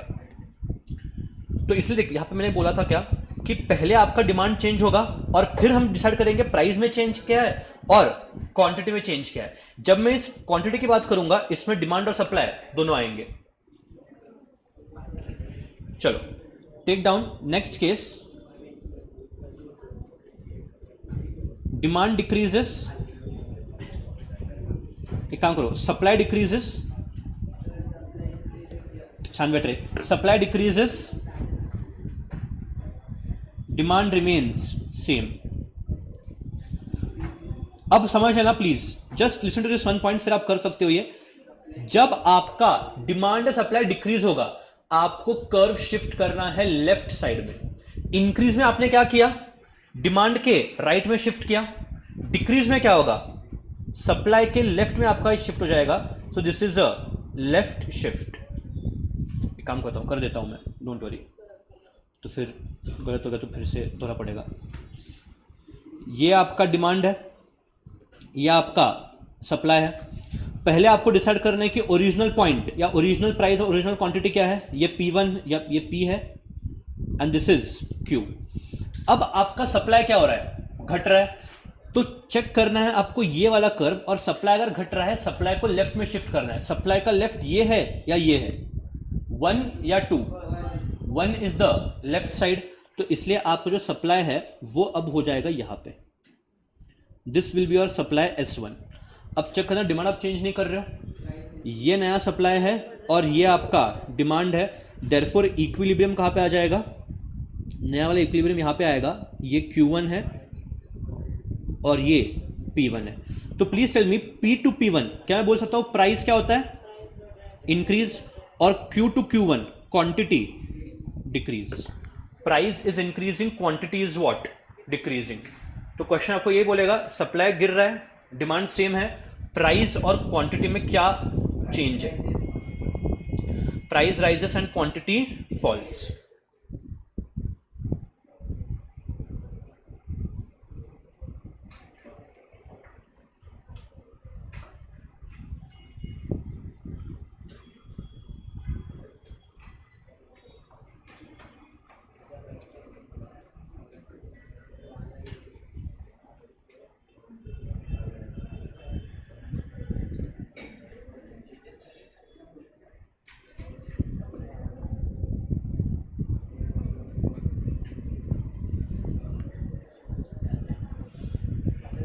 ठीक है,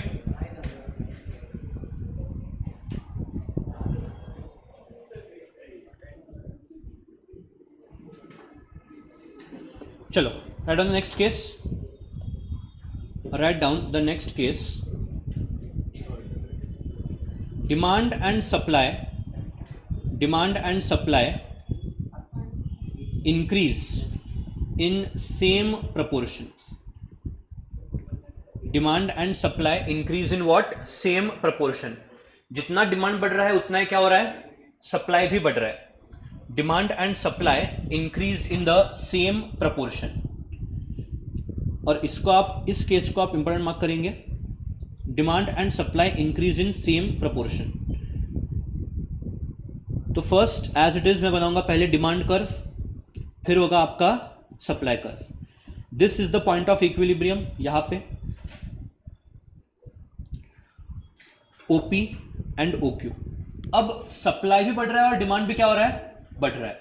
अब check करना अच्छे से please, just observe one thing very very carefully. अगर मैं बोलूं कि लेट अस से डिमांड आपका अगर बढ़ रहा है तो मैंने क्या किया, मैंने डिमांड को राइट में शिफ्ट किया. This is the rightward shift. कितना ये D1 है. अब सप्लाई को भी उतना ही बढ़ाना है जितना डिमांड बढ़ रहा है.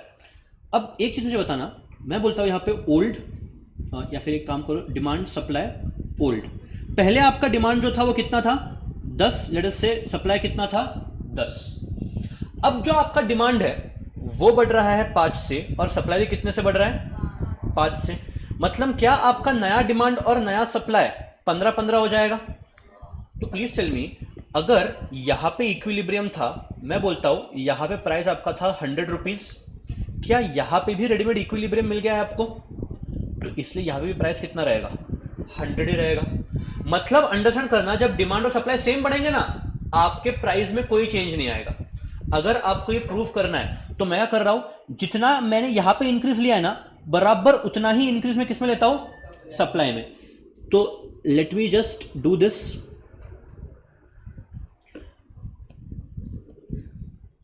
थोड़ा सा नीचे चला, बेस्ट। अगर आप अब देखोगे, क्या ये आपका नया इक्विलिब्रियम है, नीचे खींच लिया मैंने, ये क्या हो गया आपका Q1। प्राइस के लिए क्या करता हूं मैं, इधर खींचता हूं, बट जब आप इधर खींचोगे तो आप देखोगे वो ब्लैक लाइन से क्या हो जाएगा, मर्ज हो जाएगा। मतलब आपके प्राइस में कोई चेंज ही नहीं आया और आपका डिमांड क्या हो गया, डिमांड एंड सप्लाई क्या हो गया, इंक्रीज हो गया। आपका क्वांटिटी Q से क्या हो गया Q1, बट प्राइस में कोई चेंज आया क्या, नहीं। तो मैं यहां पे लिखूंगा price unchanged, price unchanged, quantity increased, price unchanged, quantity increased.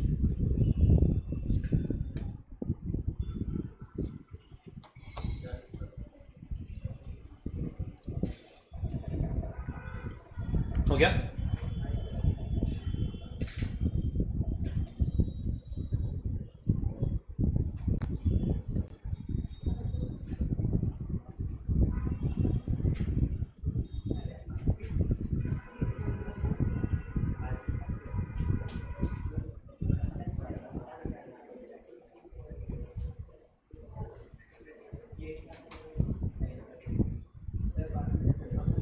नहीं, demand and supply increase, but increase in demand is more then increase in supply. मतलब क्वेश्चन ये बोल रहा है कि आपका डिमांड बढ़ रहा है, सप्लाई में क्या हो रहा है, बढ़ रहा है, बट डिमांड में जो इंक्रीज है वो कहीं ज्यादा है as compare to increase in what, supply. एक बार ट्राई करेंगे खुद से, डिमांड भी बढ़ाना है, सप्लाई भी बढ़ाना है। डिमांड बहुत ज्यादा बढ़ाओ, सप्लाई थोड़ा ही बढ़ाओ।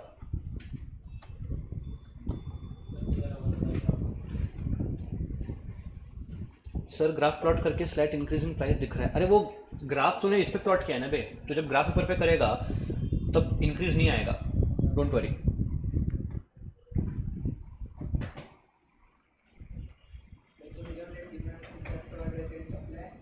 थोडे वाढवायचे, सप्लाई भी बढ़ाओ, डिमांड भी बढ़ाओ, बट डिमांड जो है वो ज्यादा बढ़ाओ।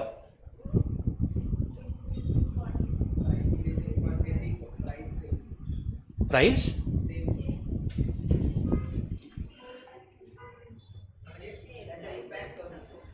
इंपैक्ट पे छोड़ो, प्राइस बढ़ रहा है कि प्राइस घट रहा है, बढ़ रहा है। डिमांड सप्लाई क्वांटिटी क्या हो रहा है, ज्यादा बढ़ रहा है। मतलब थोड़ा क्या प्राइस वाढत आहे आणि क्वांटिटी पण काय होती है, वाढती है। Check out this please. ये आपका डिमांड है, दिस इज योर सप्लाई। अब मैंने क्या बोला कि पहला यहां पे इक्विलिब्रियम आ गया आपका, then your demand is increasing.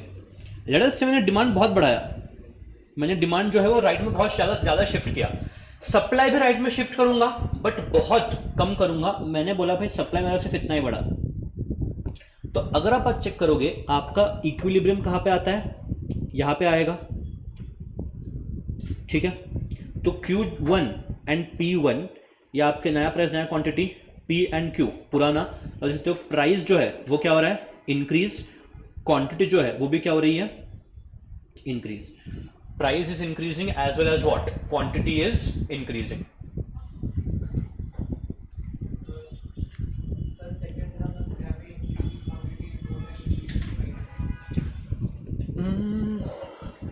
देख ऐसा बोलते नहीं है, क्यों, बिकॉज देख ऐसा हो सकता है कि ग्राफ में हम जो स्केल लेते हैं वो क्वांटिटी के लिए अलग स्केल लेते हैं और प्राइस के लिए अलग स्केल ले सकते हैं ना। तो अगर ग्राफ का स्केल ही अलग है तो ऑब्वियसली वो गैप दिखेगा। तो इसलिए let's not see that the increase in demand, increase in quantity is more then increase in price. Let's not say that, will say both price is increasing and quantity is also increasing. बोल, कौन सा second graph? बोल. अच्छा बघतोय, बघ. बघितलं? चलो.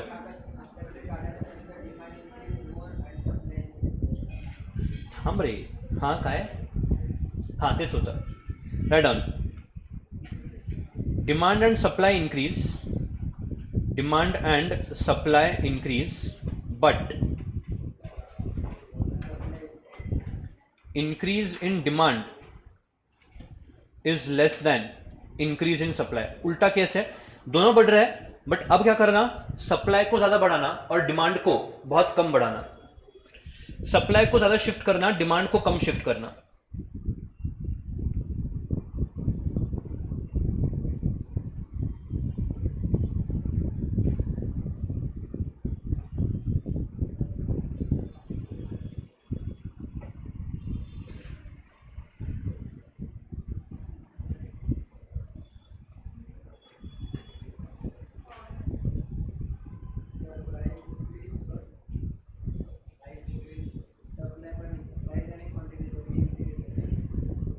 Price और क्वांटिटी दोनों बढ़ रहे हैं.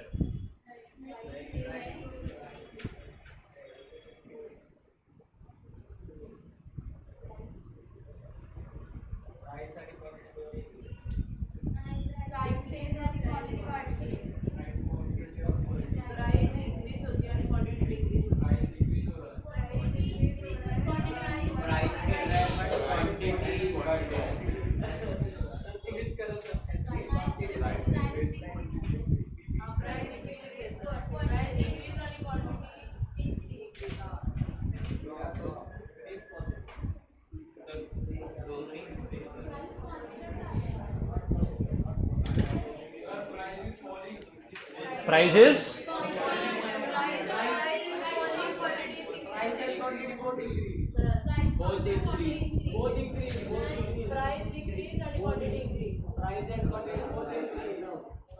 देखते हैं. डिमांड, ये डिमांड है और ये क्या है आपका सप्लाई है. This is your equilibrium. ठीक है, यहां पे P है और यहां पे Q है. अब आपका डिमांड बढ़ रहा है, मैंने डिमांड बढ़ाया इतना. This is my D1 new demand curve. Supply is increasing at a greater proportion, मतलब सप्लाई का राइट में जो मैं शिफ्ट करूंगा वो बहुत ज्यादा करूंगा.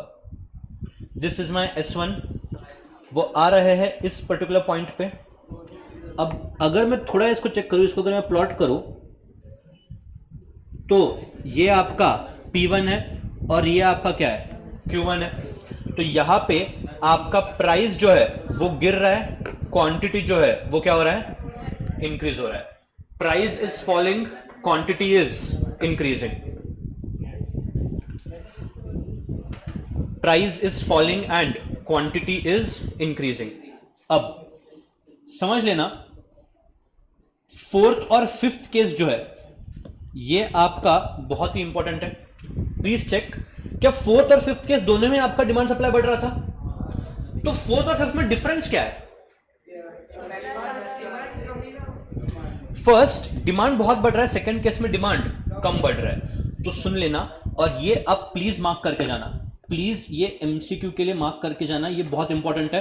क्वेश्चन आपको यहां पे इतने बार गलत करवाएगा, सुन लेना. If demand and supply, if demand and supply both increase, for sure quantity will increase, but the impact on price is uncertain. क्या लिखा मैंने? impact on price is uncertain. Uncertain का मतलब क्या? इट डिपेंड्स वेदर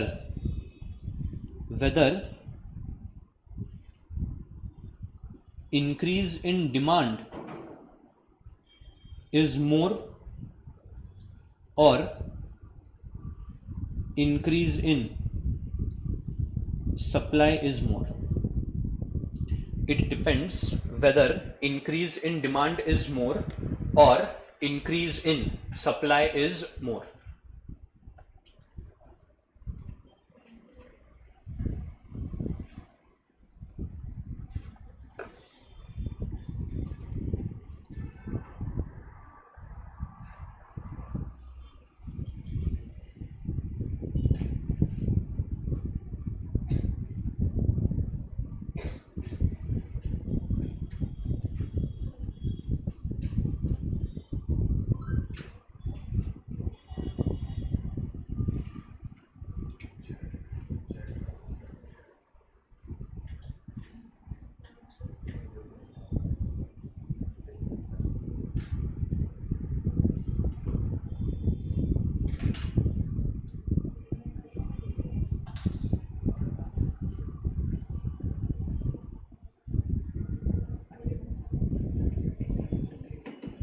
ठीक है, now look at a question on this, will understand कि क्यों मैंने इसको इतना एम्फसाइज किया है.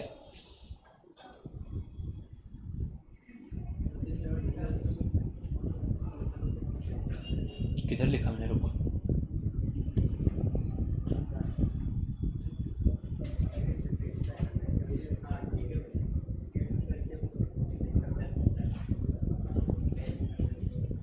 एक काम करो, लुक एट क्वेश्चन नंबर 37, थोड़ा हटके है. आपको मैंने सिर्फ इंक्रीज का केस किया था, यह केस किसका है, डिक्रीज. क्वेश्चन क्या बोल रहा है देखो, when both demand and supply decrease. Question ने सिर्फ क्या बोला है, डिमांड भी घट रहा है, सप्लाई भी घट रहा है. क्वेश्चन ने ये आगे आपको प्रोवाइड नहीं किया है कि कौन ज्यादा घट रहा है, डिमांड ज्यादा घट रहा है या सप्लाई ज्यादा घट रहा है. क्वेश्चन ये साइलेंट है. क्वेश्चन से पूछा है क्वांटिटी का क्या होगा और प्राइस का क्या होगा. क्वांटिटी डिक्रीज होगा बट प्राइस क्या है, अनसर्टन है. तो इसीलिए जब क्वेश्चन आपको सामने से उठ के ना बोले कि भाई दोनों गिर रहे हैं, ठीक है, बट कौन ज्यादा गिर रहा है या कौन ज्यादा बढ़ रहा है, तो प्राइस हमेशा क्या रहेगा, अनसर्टन रहेगा. डिमांड जो है वो आप गेस कर सकते हो कि अगर सप्लाई भी गिर रहा है, डिमांड भी गिर रहा है, क्वांटिटी भी क्या होगा, गिरेगा. तो आप लगा तो यहां पे ऐड कर सकते हो, when demand and supply both increase, या आप ऊपर जो है ऐसे स्लैश डिक्रीज और इंक्रीज ऐसे लिख सकते हो. डिक्रीज क्या कांस्टेंट आएगा, नहीं सुन, क्वेश्चन ने तेरे को ये नहीं बोला कि, एक मिनट, क्वेश्चन ने कभी भी ये नहीं बोला कि डिमांड और सप्लाई सेम प्रपोर्शन में बढ़ रहे, घट रहे.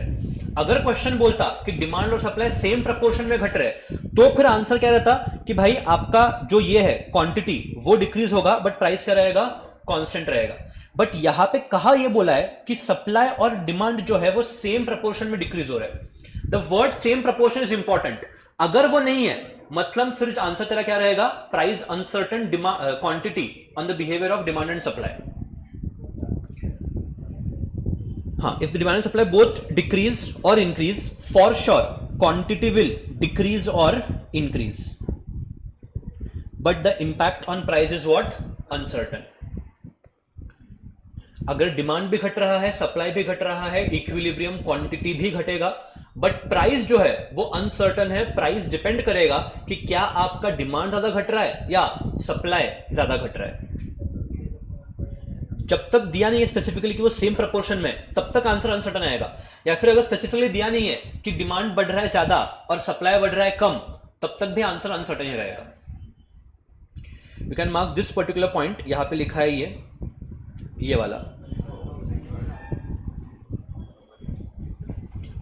ये प्लीज आप इंपॉर्टेंट मार्क करके जाना, ये चाहिए आपके लिए. 4.16, वो ग्राफ्स आपको रिवाइज करने की जरूरत नहीं है. ग्राफ के ऊपर क्वेश्चन आया तो आपको झकमा के ग्राफ बनाना ही पड़ेगा, वो ग्राफ रटने का कोई सेंस नहीं है. मॉडल में दिया है इसलिए मैंने भी डाला है उधर. ऐसा होगा ही नहीं, अनसर्टन रहेगा ये 100%. कभी ऐसा नहीं होगा कि वो ऑप्शन में इंक्रीज भी दे रहा है, डिक्रीज भी दे रहा है. देख, अगर अनसर्टन नहीं दिया है मतलब कहीं ना कहीं क्वेश्चन ने तेरे को हिंट दिया रहेगा कि क्वेश्चन में ढूंढ कि कौन ज्यादा बढ़ रहा है या कौन ज्यादा घट रहा है. Question will give you that hint if uncertain option नहीं है वहां पे. तो चलो लाइक काम करो, look at one more question. Look at question number 28. Question 28 देखना. If an increase in supply with unchanged demand, supply क्या हो रहा है, बढ़ रहा है, डिमांड क्या है, चेंज नहीं हो रहा है। बनाओ ग्राफ और देखो क्या होता है। ग्राफ बनाओ, ओवर कॉन्फिडेंस में मत जाना प्लीज।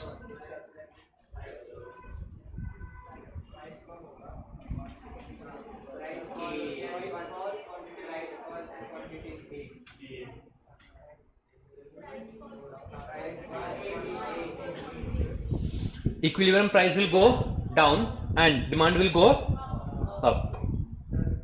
देखते हैं।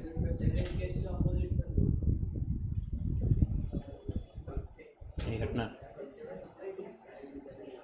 ये आपका क्या है, demand, this is your supply, price and quantity. Question बोल रहा है सप्लाई क्या होगा, बढ़ेगा, मतलब this is your increase in supply, this is your new equilibrium, तो आपका प्राइस क्या हो रहा है, गो डाउन, एंड डिमांड क्या हो रहा है आपका, ऊपर जा रहा है। Answer is option A. अब कुछ कुछ केसेस में क्वेश्चन ऐसे करेगा कि वो आपको डायरेक्टली बोलेगा नहीं कि डिमांड बढ़ रहा है कि सप्लाई घट रहा है, वो आपको थोड़ा घुमा के देगा, फैक्टर्स पे खेलेगा वो। Look at question 29।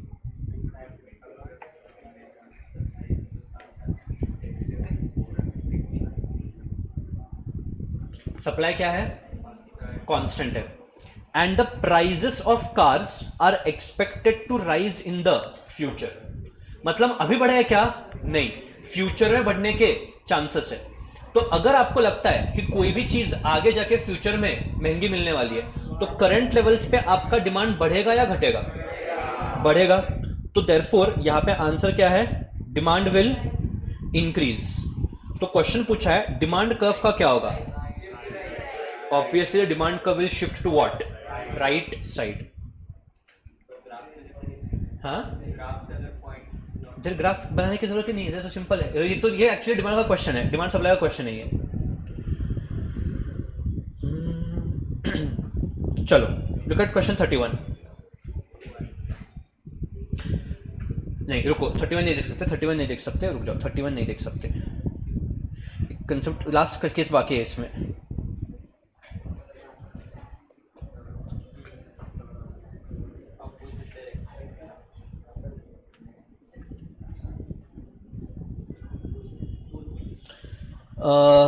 देखो question 57, what happens to the equilibrium price when there is a decrease in supply and no change in demand.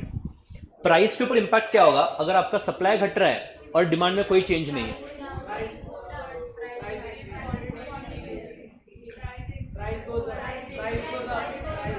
जो प्राइस गोज डाउन बोल रहे हैं, आप फिर से ओवर कॉन्फिडेंस में माथे खा रहे हो, प्लीज ग्राफ बनाना।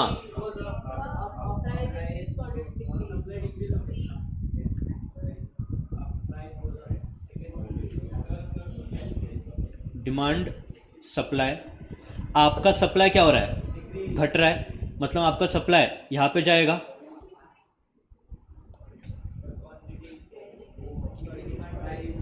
आपका जो प्राइस है वो क्या होता है, बढ़ता है। तो the answer is equilibrium price will go up. देखो नहीं नहीं नहीं देख सकते,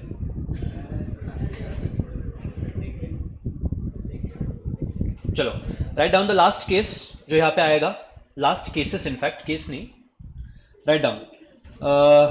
ये हो गया, कौन सा नंबर चल रहा है, छठा।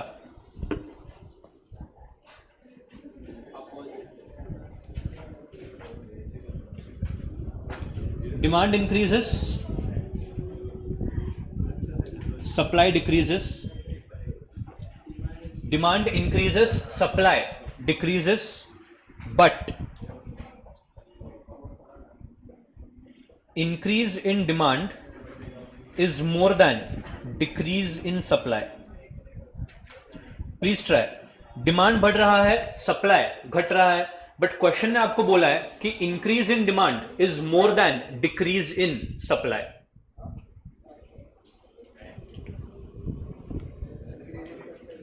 डिमांड वाढतंय, सप्लाय कमी होत आहे, पण जे डिमांड वाढतंय ते खूप जास्त वाढतंय, सप्लाय जे कमी होत आहे ते खूप कमी होत आहे। म्हणजे आपका डिमांड और सप्लाई ऑपोजिट डायरेक्शन में मूव हो रहा है।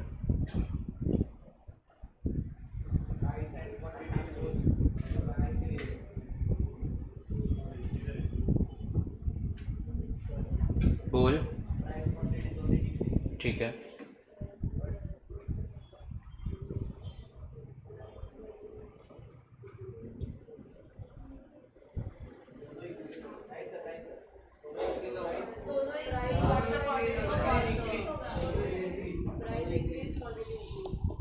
Price okay, let's see.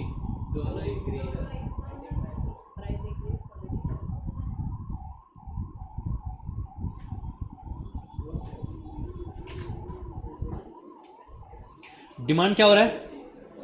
अगर आपका डिमांड बढ़ रहा है तो लेट्स से डिमांड मैंने यहां पे ले लिया, ये आपका नया डिमांड कर्व है। अब डिमांड बहुत ज्यादा बढ़ रहा है, सप्लाई बहुत कम घट रहा है, तो सप्लाई को घटाऊंगा बट उसका साइज जो बहुत कम होगा, तो मैं बोलता हूं सप्लाई आपका सिर्फ और सिर्फ इतने से घटा, तो ये S1 आ गया आपका सप्लाई। तो नया सप्लाई और नया डिमांड कर्व यहां पे इंटरसेक्ट हो रहा है, तो यहां पे आपको देखने को मिल रहा है कि प्राइस क्या हो रहा है, बढ़ रहा है, और डिमांड क्वांटिटी क्या हो रहा है, वो भी इंक्रीज हो रहा है। Take on the next case, demand increases, supply decreases, but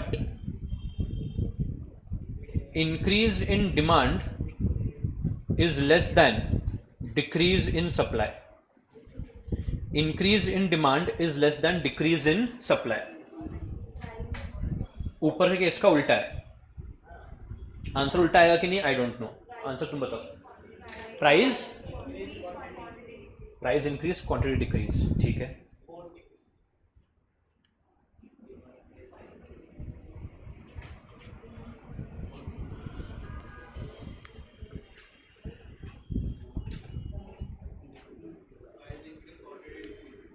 price increase, quantity decrease.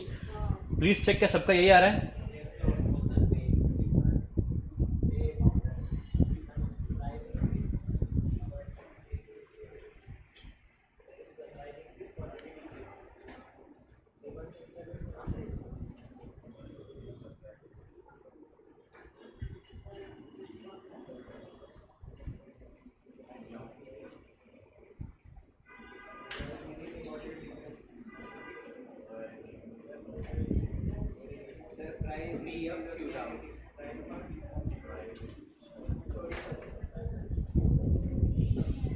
किसी को चला आ रहा है क्या? Price increase and quantity decrease. चलो, very good. Take down the next case, second last case ये हो गया रे। Demand decreases, supply increases, but decrease in demand is more than increase in supply. P down कर चुपचाप। Demand घट रहा है, प्राइस क्या हो रहा है?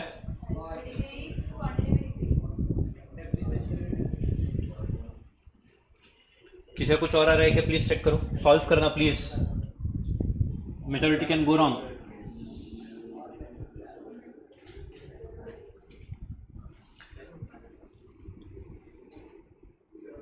बोल, कुठला लॉ? हां, तू law of demand, law supply आणायचं नाही आहे इथे, आधीच सांगायला लागलोय मी, आणायचं नाही आहे, उगाच कन्फ्युजन क्रिएट होईल। पी डाउन क्यू डाउन यार है क्या? प्राइस गिर रहा है और डिमांड भी, सॉरी क्वांटिटी भी क्या हो रहा है? गिर रहा है। Last case, demand decreases, supply increases, but उल्टा, decrease in demand is less than increase in supply. चलना ये, चलना। बोल, प्राइस क्या रहा है आपका?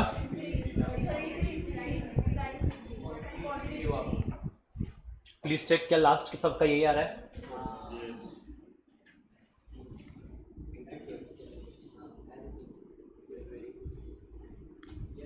डन। चलो, डन। लास्ट एमसीक्यू पॉइंट,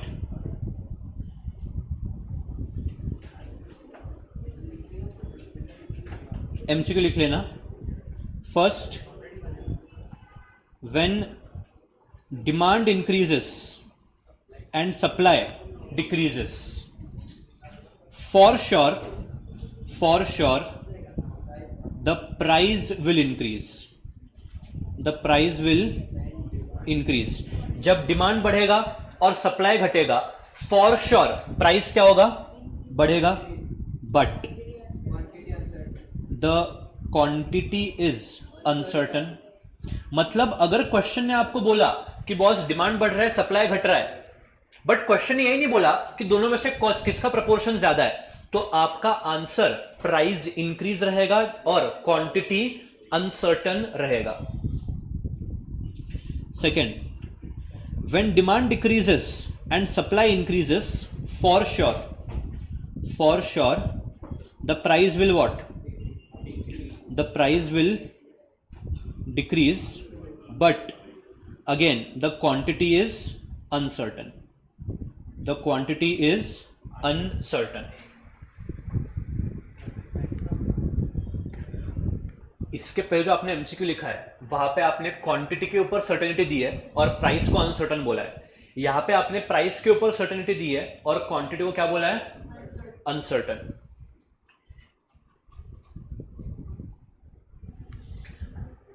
और फिर से अगर क्वेश्चन ने आपको बोला कि डिमांड बढ़ रहा है, सप्लाई बढ़ रहा है, बट वो वर्ड्स मेंशन नहीं है कौन से, इन द सेम प्रोपोर्शन, आप सेम अज्यूम नहीं कर सकते. आपको अनसर्टन ही आंसर लिख के आना पड़ेगा. लिख लिया आपने? ये आपके बुक में यहां पे भी उसका समरी है, if you want to refer, यहां पे भी है. डिड आई से क्लासेस ओवर? नो. कौन सा वाला है? 9th वाला. देख,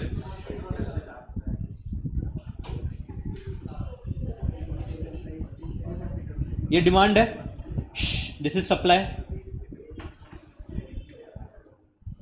अब आपका जो है डिमांड घट रहा है, तो लेट्स से अगर डिमांड घट रहा है तो डिमांड को मैंने यहां पे कर दिया.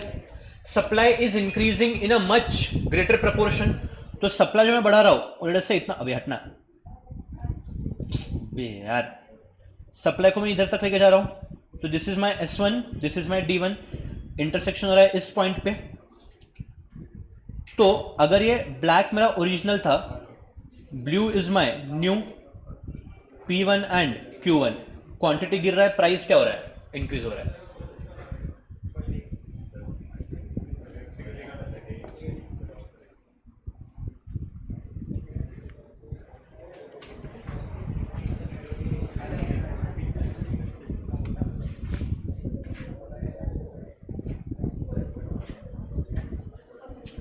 डन.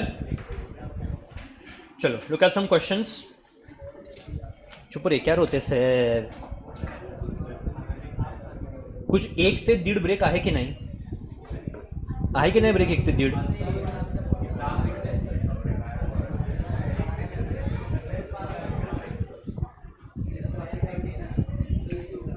चलो please try question 31.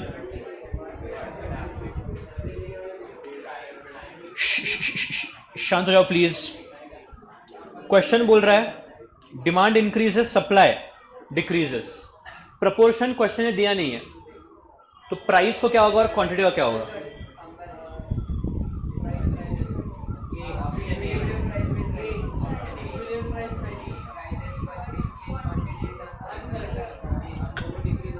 So smart. दोनों डिक्रीज नहीं रे, एक बढ़ रहा है दूसरा घट रहा है.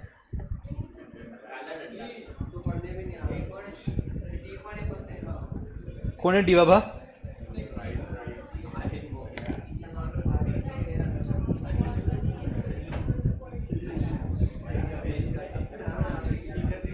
चलो प्लीज ट्राई क्वेश्चन 58. इसका मतलब देखो कुछ भी किया है इसने.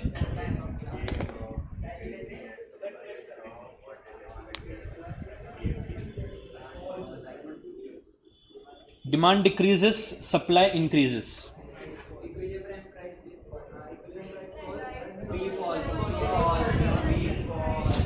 इक्विलिब्रियम प्राइस विल, प्राइस की फॉल, अरे मेरे को लगा सेकंड वाला फॉल है। -1.25 शान बेट। चलो let me take you to one more question.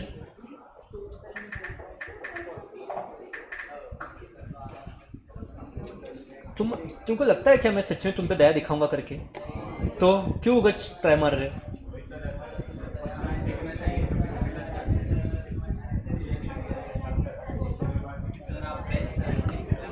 भाड़ में जा।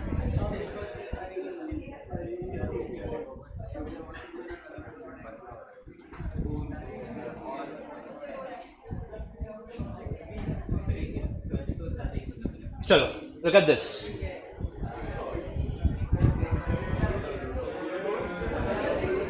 अरे बहुत आसान है, अरे बहुत आसान है, ध्यान दो, शांत हो जाओ। देखो D1 and S1 are original demand and supply curves. Trace करो, ये आपका D1 ओरिजिनल है और S1 भी क्या है? ओरिजिनल है। प्लीज टेल मी, क्या ओरिजिनल इक्विलिब्रियम यहां पे है पॉइंट 1 पे? ठीक है।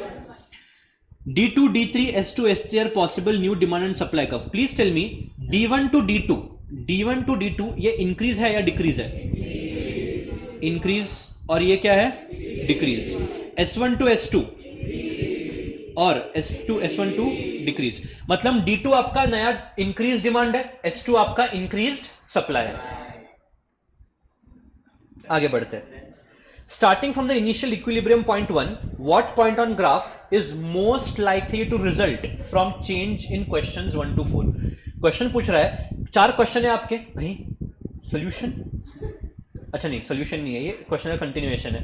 देखो case 1, assume x is a normal goods holding everything else constant, assume that income rises and price of factor of production also rises. Please tell me, अगर income बढ़ा, किसका? ऑब्वियसली कंज्यूमर का।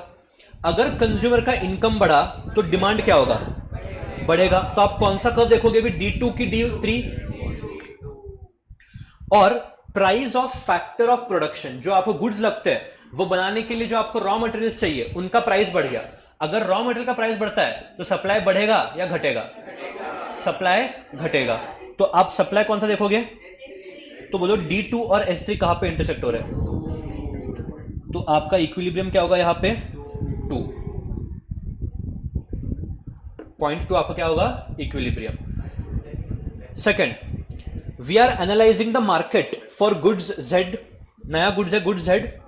The price of complement goods Y declines. Complement का मतलब जो हम साथ में यूज करते हैं, आपके 2 गुड्स है Z और Y का प्राइस क्या हो जाता है? गिर जाता है। अज्यूम करो Y मतलब पेट्रोल और Z मतलब क्या? कार। अगर पेट्रोल का प्राइस गिरा तो कार का डिमांड बढ़ेगा या घटेगा? बढ़ेगा। मतलब क्या इससे Z का डिमांड बढ़ेगा? तो आपको कर्व कौन सा देखना है? अगेन आपको देखना है D2। At the same time there is technological advancement in the production of goods Z। अगर टेक्नोलॉजी बढ़ता है, सप्लाई क्या होगा? तो सप्लाई आप कौन सा देखोगे? S2। तो D2 और S2 are intersecting at point 7. Next, heavy rains in Maharashtra during 2005 and 6 caused havoc with the rice crop. सुन लेना ध्यान से, अगर आपका राइस क्रॉप में गिरावट आया है तो सप्लाई इंपैक्ट होगा या डिमांड इंपैक्ट होगा? सप्लाई गिरेगा, बढ़ेगा? गिरेगा। कौन सा कर्व देखूं? S3। अच्छा, डिमांड कुछ चेंज होगा क्या? नहीं। तो S3 और डिमांड कौन सा देखोगे आप? D1। तो S3 और D1 इंटरसेक्ट हो रहा है तीसरे पॉइंट पे। तो यहां पे आपका आंसर क्या रहेगा? Your answer will be point 3। Last, assume that consumers expect the prices of new cars to significantly increase. Demand इससे बढ़ेगा या घटेगा? बढ़ेगा। तो डिमांड का आपका रहेगा D2। अच्छा, सप्लाई के बारे में कोई इंफॉर्मेशन दी है क्या? नहीं। तो D2 और S1। Please tell me D2 और S1।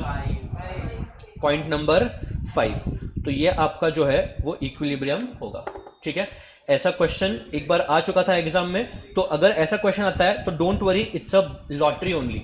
4 मार्क या 3 मार्क आराम से इसके ऊपर आप स्कोर कर सकते हो। ठीक है, this is it as far your second unit is concern. We start with the first unit tomorrow.